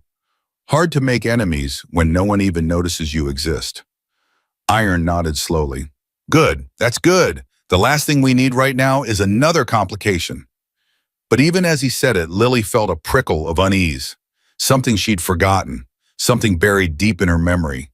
Before she could chase the thought, Ruby called out from across the room. "Jack, we've got movement at the south perimeter. 2 vehicles, unknown plates." Iron's hand went to his hip, where Lily now noticed a gun holstered beneath his jacket. "Everyone to positions," he ordered. "Lily, Maggie, back room. Now." Maggie grabbed Lily's hand and pulled her toward a door at the rear of the clubhouse. Behind them, the sound of weapons being drawn filled the air. "What's happening?" Lily asked as they ducked into what looked like a storage room. "Could be nothing," Maggie said. "Could be everything. We'll know soon." They waited in tense silence, listening to muffled voices from the main room. Minutes passed, Lily's heart hammered against her ribs. Then gunfire. 3 shots, rapid and loud. Maggie pulled Lily down behind a stack of boxes. "Stay quiet," she hissed. "No matter what you hear." More shots, shouting, the sound of breaking glass, and then suddenly silence. The door to the storage room burst open. Lily's heart stopped. But it was only Ruby, gun in hand, breathing hard. "It's over," Ruby said. "They're gone." "Who were they?" Maggie demanded. Ruby's face was grim. "Caroline's people. They shot up the front of the building and took off. Warning shots, nothing serious." She looked at Lily. "But they left another message. This one was for you." "For me," Ruby held up a piece of paper crumpled and stained. Lily took it with trembling hands and read the words scrawled across it. "We know who you really are, Lily Cole. Ask your new family about the girl named Grace." The name hit Lily like a physical blow. Grace, her mother's name. The name Lily had spent years trying to forget. "Lily," Maggie's voice seemed to come from far away. "Lily, what is it? What does that mean?" But Lily couldn't answer. The memory she'd buried was clawing its way to the surface, bringing with it a truth she'd tried to escape her entire life. Her mother hadn't just been an addict who abandoned her. Her mother had been something else entirely. Something connected to the Iron Wolves in ways Lily was only beginning to understand. Lily's hands wouldn't stop shaking. She stared at the note until the words blurred, until Grace stopped being a name and became just letters on paper. But she couldn't unsee it, couldn't unfeel the ice spreading through her veins. "Lily," Maggie's voice was gentle but insistent. "Talk to us. Who is Grace?" "My mother." The words came out flat, dead, like she was reading from a script about someone else's life. Maggie and Ruby exchanged a look. "Your mother's name was Grace Cole," Ruby asked. "Grace Marie Cole, before she married my father." Lily swallowed hard. "Before everything." Iron appeared in the doorway, his face tight with controlled rage. "Everyone's accounted for. No casualties, just property damage." His eyes found the note in Lily's hands. "What's that?" Ruby took it from Lily and handed it to him. Iron read it once, twice. His expression shifted from confusion to something darker. "Grace," he said slowly. "Why does Caroline care about someone named Grace?" "That's Lily's mother," Maggie explained. Iron's head snapped toward Lily. "Your mother, what's her connection to the Holts?" "I don't know, no." Lily's voice cracked. "I don't know anything. She left when I was 8. Drugs. That's all I ever knew." "There has to be more," Ruby pressed. "Caroline doesn't make random threats. If she's bringing up your mother, there's a reason." Lily pressed her palms against her eyes, trying to think, trying to remember. "There was a box," she said finally. "My mother had this metal box she kept hidden. She told me never to touch it. Said it was from before I was born, from a life she'd left behind. What happened to the box? I don't know. When she went to prison, all her stuff went to some storage unit. I never saw it again. Iron was already moving. We need to find that box. If there's something in your mother's past that connects to the Holts, we need to know what it is. How? Lily asked. I don't even know where the storage unit is. I was 8 years old. We'll figure it out. Iron's voice brooked no argument. Ruby, start digging. Grace Marie Cole, whatever records you can find. Prison records, arrest records, anything. On it.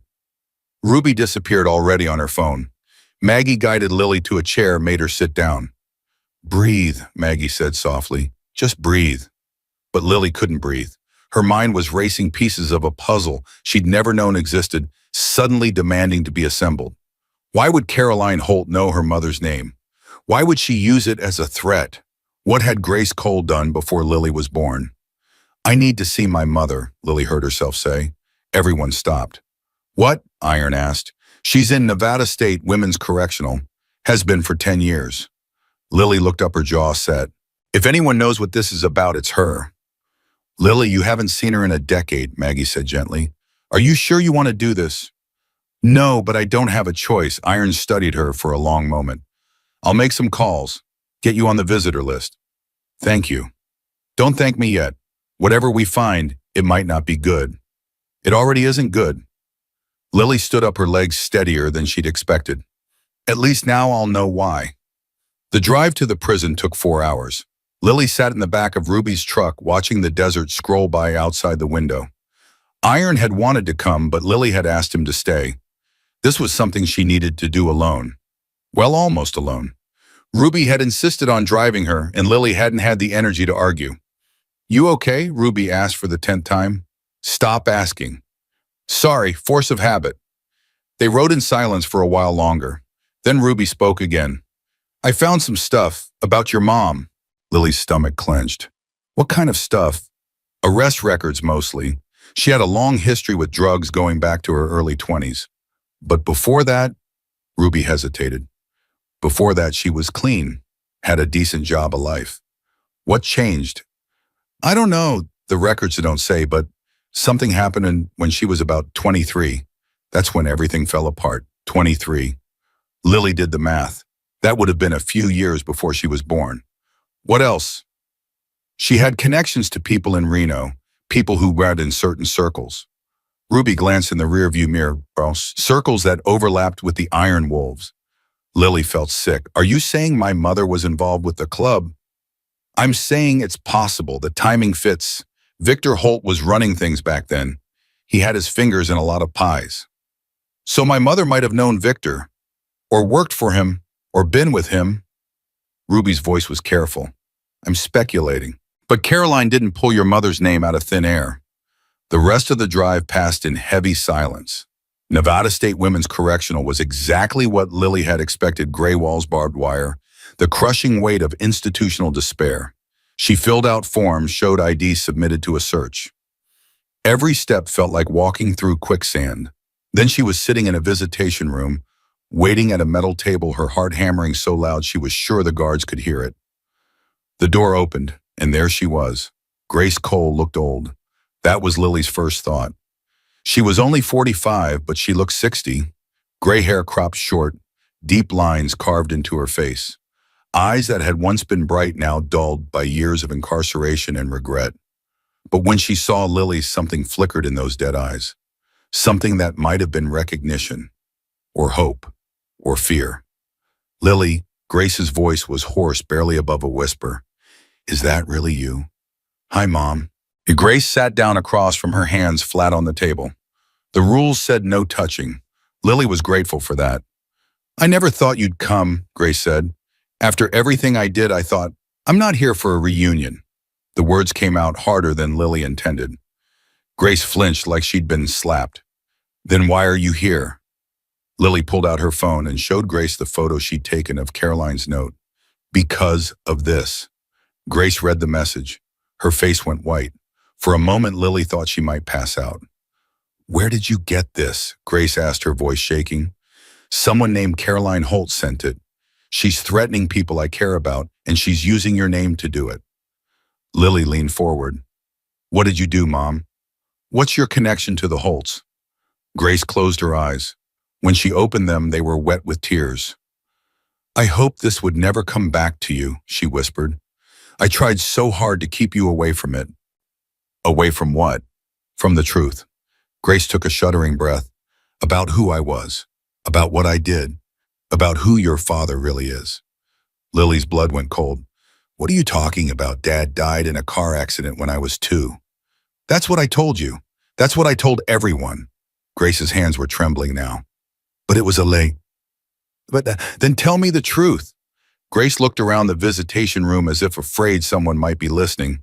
Then she leaned in close. I was Victor Holt's woman, she said so quietly Lily had to strain to hear. For 3 years, from when I was 21 until I was 24. The words didn't make sense. Lily heard them, but her brain refused to process them. Victor Holt, she repeated. The president of the Iron Wolves, the one who went to prison. Yes. You were his, what girlfriend, wife? Neither. I was his property. Bitterness crept into Grace's voice. That's how Victor saw women. Things to be owned, used, discarded. What happened? I got pregnant. Grace's eyes met Lily's. With you. The room tilted. Lily grabbed the edge of the table to steady herself. No, she said. No, that's not possible. Victor didn't want children. When he found out I was pregnant, he ordered me to get rid of it. Get rid of you. Grace's tears were flowing freely now. I couldn't do it. I ran. Changed my name. Hid. So, my father... Lily couldn't finish the sentence. Victor Holt is your biological father. Grace reached across the table, forgetting the rules. I'm so sorry, Lily. I never wanted you to know. I thought if I just disappeared, if I kept you hidden, you'd be safe. A guard stepped forward. No touching. Grace pulled her hand back, but her eyes never left Lily's face. The drugs, Lily said slowly. That's when they started, isn't it? When you were running from Victor. I was scared, all the time. Every day I thought he'd find us. The drugs made me forget, made me numb. Grace's voice broke. But they also made me a terrible mother. I know that. I don't expect you to forgive me. Lily's mind was reeling. Victor Holt, the man whose legacy was destroying everything she'd started to build with the Iron Wolves. The man whose daughter was threatening everyone she cared about. Her father. Does Caroline know? Lily asked. Is that why she's doing this? I don't know how much she knows, but if she found out about you, if she realized Victor had another child... Grace shook her head. Caroline was obsessed with being Victor's only heir. She'd see you as a threat. A threat to what Victor's dead. The club belongs to Iron now. The club, yes, but not the money, Grace lowered her voice. Victor hid millions before he went to prison. Drug money, dirty money. He told Caroline it was her inheritance.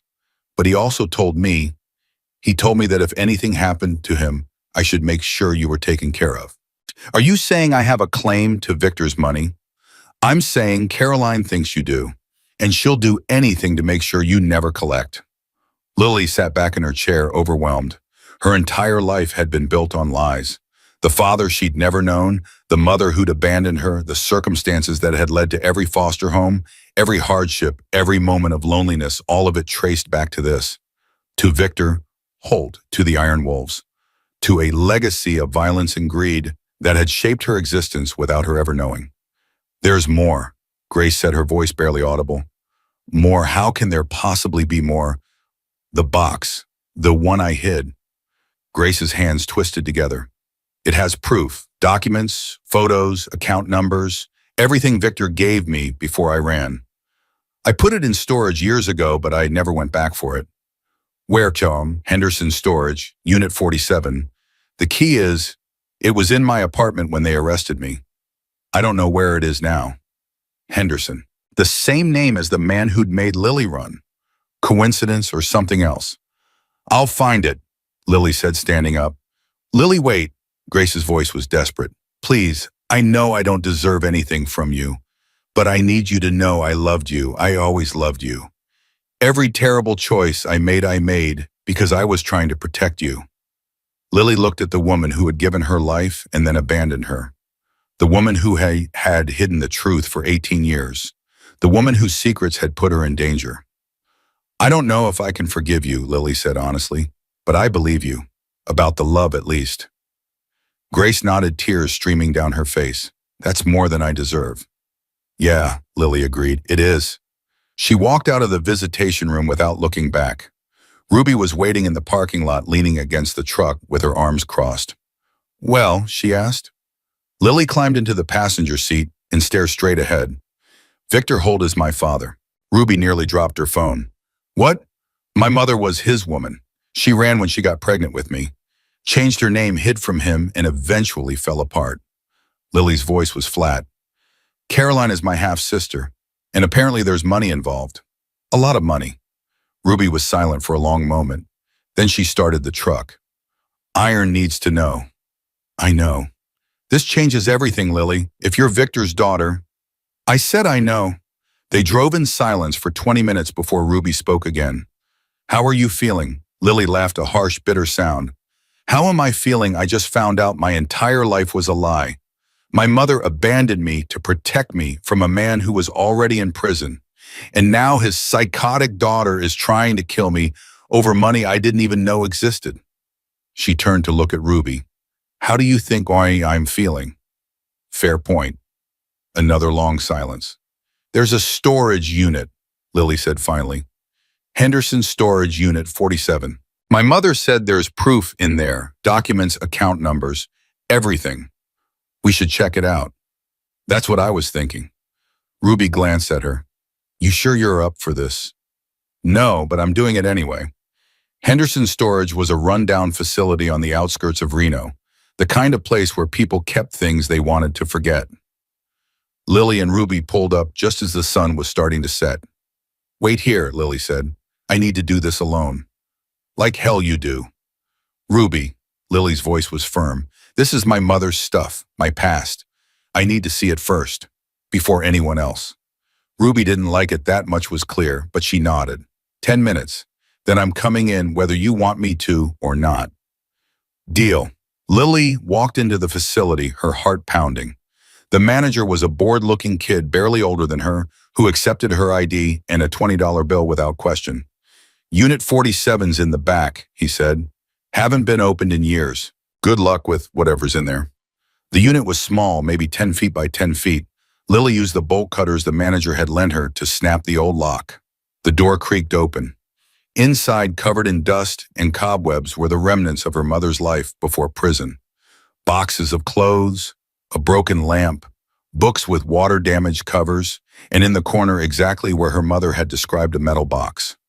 Lily's hands shook as she pulled it out. The lock had rusted shut over the years, but the bolt cutters made quick work of it. Inside, she found exactly what Grace had described. Photos of a younger Grace with a hard-faced man Lily now recognized from old newspaper clippings as Victor Holt. Documents with names and numbers that meant nothing to her, bank statements from offshore accounts, and at the very bottom a letter, addressed to her. To my daughter Lily, the envelope read, to be opened only when you're ready for the truth. Her mother's handwriting. From years ago by the look of it. Lily opened the letter with trembling fingers. My dearest Lily, if you're reading this, something has gone wrong. Either I'm dead or I've failed to protect you in some other way. I'm sorry. I'm sorry for everything. Your father was a monster. I didn't know that when I met him. By the time I understood what he really was, it was too late. I was trapped. But then I found out I was pregnant with you, and suddenly nothing else mattered. Not the money, not the danger, not my own life. I had to save you. Everything in this box is proof of what Victor did. The people he hurt, the money he stole, the lives he destroyed. I kept it as insurance.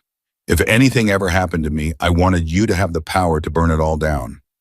Caroline doesn't know about you. At least I hope she doesn't. But if she ever finds out, she'll come for you.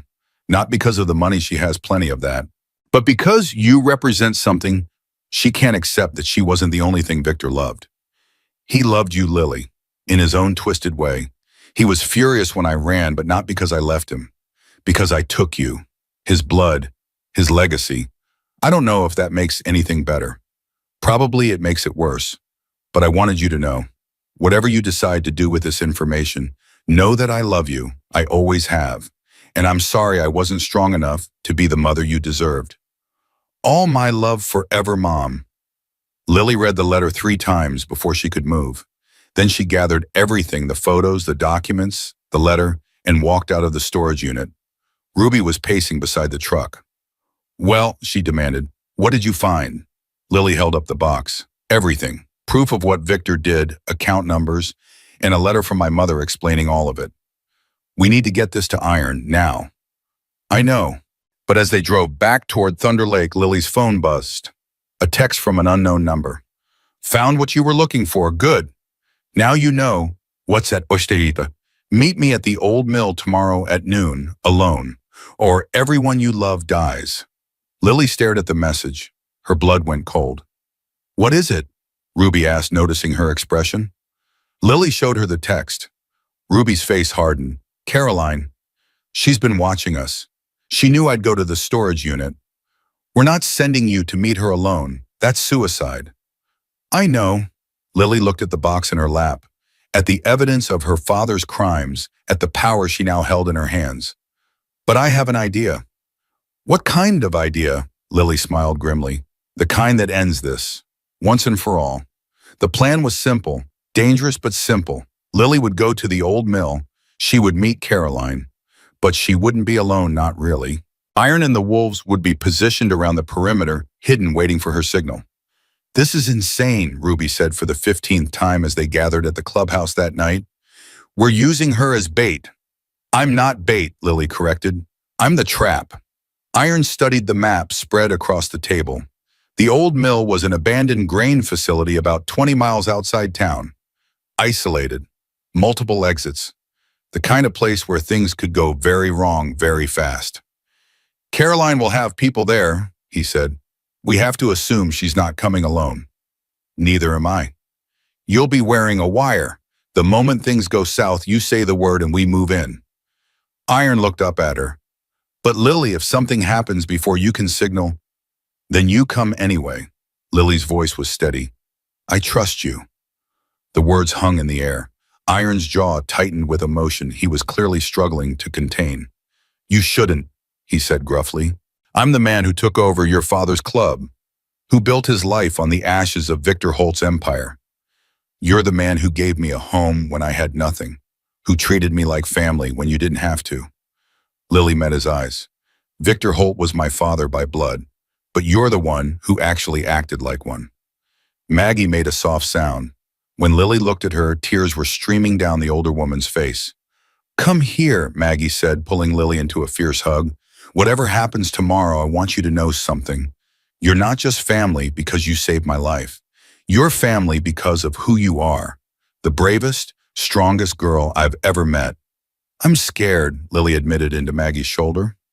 Good. Scared keeps you sharp. Maggie pulled back, holding Lily's face in her hands. But you're not doing this alone. Never alone. Not anymore. The morning of the meeting dawned gray and cold. Lily dressed carefully, hiding the wire beneath her shirt, testing the transmitter 3 times to make sure it worked. Her hands were steady, but her heart raced like a trapped animal. You don't have to do this, Iron said one final time as she climbed into Ruby's truck. Yes, I do. Lily looked at the man who had become more father to her than Victor Holt ever could have been. Caroline won't stop until she gets what she wants, and what she wants is me. The only way to end this is to face her. If anything happens to you, it won't. Lily managed a small smile. I've survived foster homes, the streets, and drowning in a lake. I think I can handle one angry half-sister. Iron didn't smile back. Be careful. Always. The drive to the mill took 30 minutes. Ruby dropped Lily off a quarter-mile away as planned. We'll be there, Ruby said. You won't see us, but we'll be there. I know. Lily walked the rest of the way alone. The mill loomed ahead of her, rusted and decaying, a skeleton of what it had once been. The perfect place for a confrontation that had been building for 18 years. Caroline was waiting inside. She stood in the center of the main floor, flanked by 2 men who looked like they'd spent most of their lives hurting people. Her blonde hair was pulled back in a severe ponytail. Her cold eyes locked on Lily as she entered. You came, Caroline said. I wasn't sure you would. You threatened my family. Of course I came. Your family? Carolyn laughed. It was an ugly sound. You mean the people who stole everything that belonged to my father, the club, the money, the legacy, all of it should have been mine. Your father was a monster. My father was a king. Carolyn's voice rose with genuine fury. He built the Iron Wolves from nothing. He made them powerful, feared, respected. And then Jack Brennan betrayed him, took everything and left him to rot in prison. Victor went to prison because he was a criminal, a drug dealer, a murderer. He was my father, Caroline screamed. Then she collected herself, smoothing her features back into cold composure. And apparently he was your father too. I didn't know until yesterday. I've known for months. Carolyn began to circle Lily slowly. I found letters, old letters my father wrote from prison before he died. He talked about a woman named Grace, about a child he'd never met, his other daughter. If you knew why wait until now to come after me? Because I didn't know where you were. You were invisible. No records, no trail, nothing. Just another foster kid lost in the system. Caroline's smile was razor sharp. And then you saved Maggie Brennan's life, and suddenly there you were right in the middle of my enemy's camp. I didn't know who they were when I saved her. I didn't know any of this. Does it matter? You're here now. You have access to things I want. The money, Lily said flatly. Victor's hidden accounts. Among other things. Carolyn stopped circling and faced Lily directly. My father told me where the money was, but he set up safeguards. Multiple signatures required, account numbers split between different people. And you think I have some of those numbers. I know you do. Your mother had them. That's why she was able to run to hide for so long. She had leverage over my father's insurance to keep him from coming after her. Lily thought about the box in her mother's storage unit, the documents she'd barely had time to examine before coming here. Maybe I do, she said carefully. But why would I give them to you? Because if you don't, everyone you care about dies. Carolyn's voice was matter-of-fact. The Brennans, Ruby, everyone at that pathetic clubhouse. I have people positioned right now waiting for my signal. Lily's blood went cold, but she kept her face neutral. You're bluffing. Am I? Carolyn pulled out her phone and showed Lily a photo. It was the Brennan house taken from a distance. And in the corner of the frame, barely visible, was a figure with a rifle. One phone call, Caroline said. That's all it takes. Lily's mind raced. The plan had been to get Caroline talking, to gather evidence, to wait for Iron and the others to move in. But if there were shooters at the house, okay, Lily said, her voice shaking. Okay, I'll tell you what you want to know. Just don't hurt them. Carolyn smiled triumphantly. I knew you'd see reason. But first I want to know something. Why do you hate them so much, Iron Maggie, the club? They didn't do anything to you personally. They took everything from me. Carolyn's composure cracked again. My father loved that club more than he loved me. He built it, shaped it, made it into something powerful. And then Jack Brennan swooped in and stole it all. Turned my father's legacy into some pathetic charity organization. He made it better. He made it weak. Carolyn stepped closer, her face twisted with rage. The Iron Wolves used to be feared. Now they throw toy drives and help old ladies cross the street. It's disgusting. It's called being decent human beings. It's called betraying everything my father stood for. Lily shook her head slowly. You know what I think? I think you don't actually care about the club or the money or any of it. I think you just can't stand the fact that your father loves someone other than you. Carolyn's slap came out of nowhere, snapping Lily's head to the side. Pain exploded across her cheek. Don't you dare, Carolyn hissed. Don't you dare talk about my father's love. He loved me. Only me. You were nothing to him. A mistake. An accident. Lily tasted blood where her teeth had cut her cheek.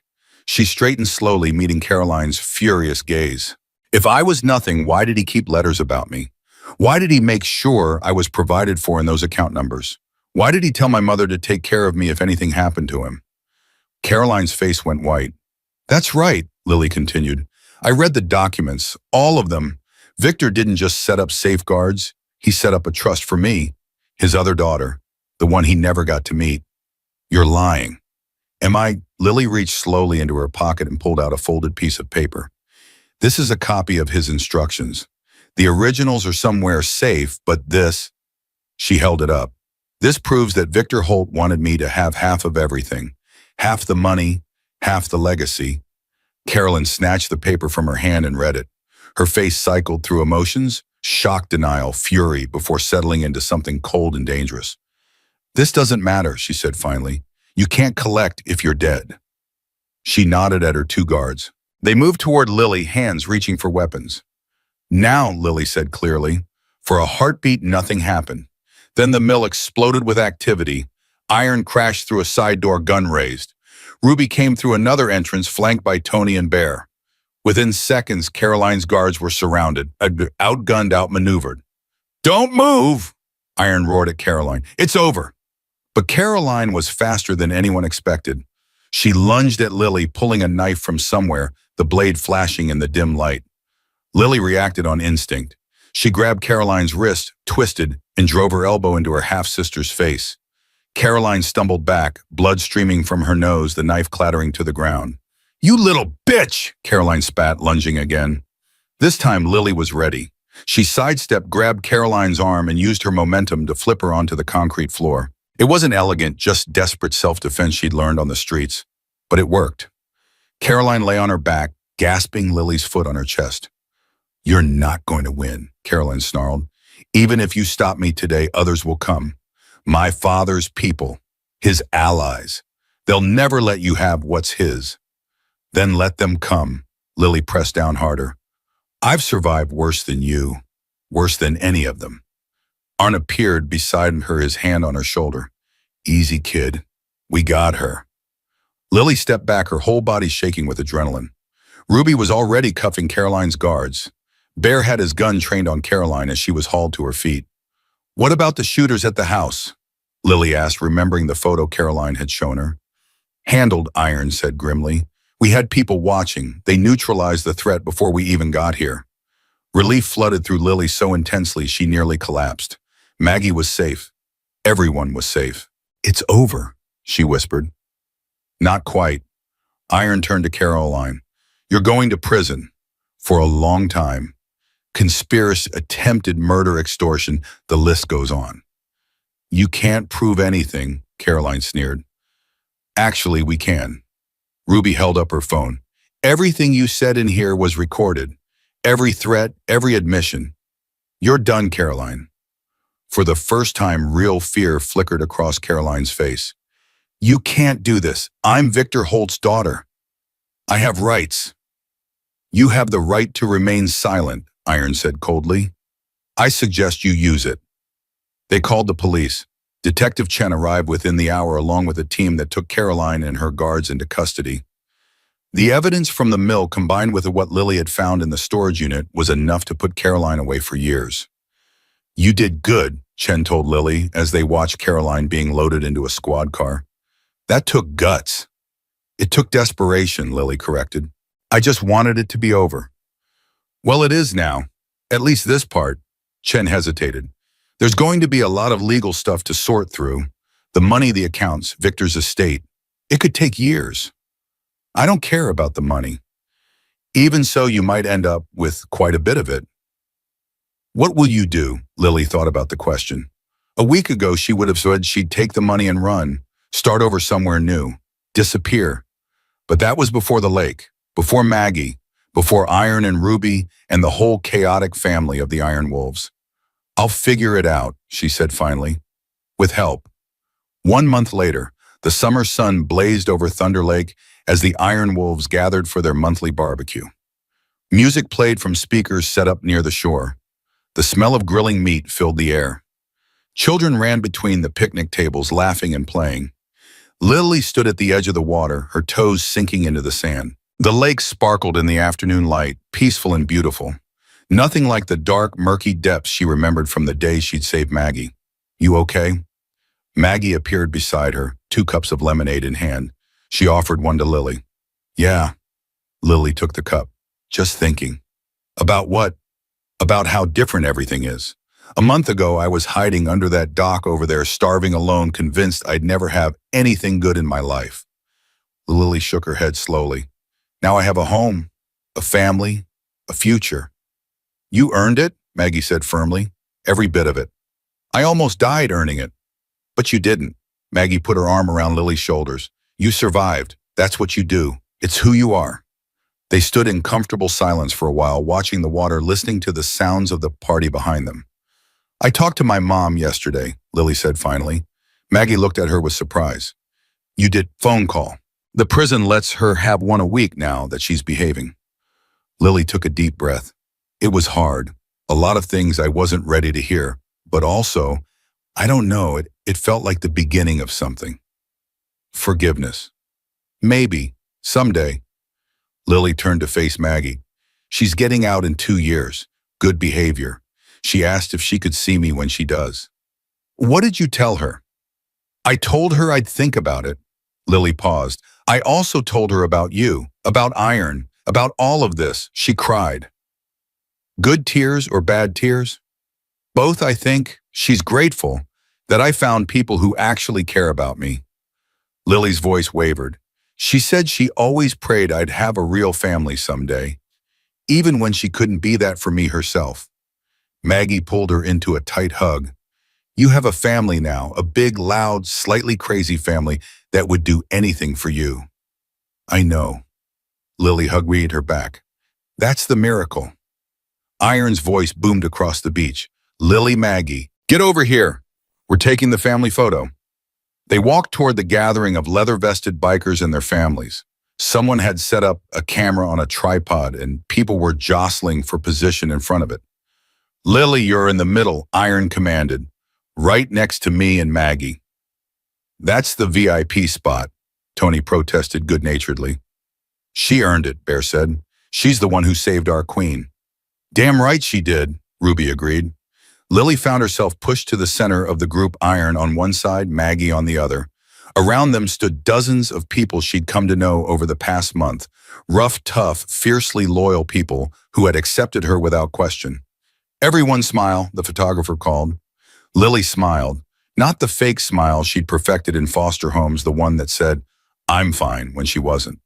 This was real. This was joy. The camera flashed. After the photo, as the party continued around her, Lily walked back to the water's edge. She reached into her shirt and pulled out the 2 pendants that hung around her neck, her mother's silver ring on its worn chain, and the new one, a small iron wolf given to her by the club at her official welcome ceremony last week. 2 symbols, 2 lives, 2 families, the old one broken and scarred but still part of who she was, the new one forged in water and fire, chosen rather than given by birth. Water can save you or kill you, her mother had said years ago in that chlorine-filled pool.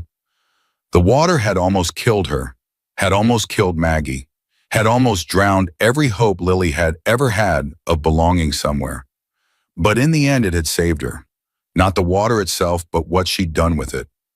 The choice she'd made to dive in, to risk everything to save a stranger who became family. Hey! Lily turned. A young man about her age was walking toward her, Mike's nephew, she remembered. Jake. He'd been at the party earlier, watching her from across the barbecue with nervous eyes. Hi, she said. I'm Jake. We met last week, but I don't know if you remember. I remember, Jake shuffled his feet awkwardly. I just wanted to say, what you did was really cool. Saving Maggie and then standing up to Caroline. That took guts. Thanks. And I was wondering, he took a deep breath. There's this diner in town, really good pancakes. Maybe you'd want to go sometime with me. Lily blinked. Was he asking her out? Nobody had ever asked her out before. She'd been invisible for so long, just a foster kid, a runaway, a ghost. But she wasn't invisible anymore. Sure, she heard herself say. I'd like that. Jake's face lit up with a smile. Really great. I mean, cool. That's cool.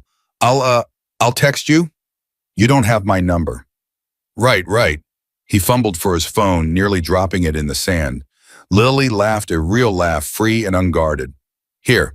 She took his phone and typed in her number. Now you do. Awesome. I'll call you. Text you. Whatever. Jake was backing away, still grinning. See you around, Lily. He almost walked into a picnic table. Lily bit her lip to keep from laughing again. Someone's got an admirer, Ruby said, and appearing out of nowhere. Shut up. He's cute. Nice kid, too. Mike's raised him right. Ruby bumped her shoulder. You deserve some normal teenage stuff after everything you have been through. I don't even know what normal is. Neither do any of us. Ruby gestured at the party around them. We just make it up as we go along. The sun was starting to set now, painting the sky in shades of orange and pink. Just like the day Lily had first hidden under the dock, watching these strangers dreaming of food she couldn't afford and a life she couldn't imagine. Now she was one of them.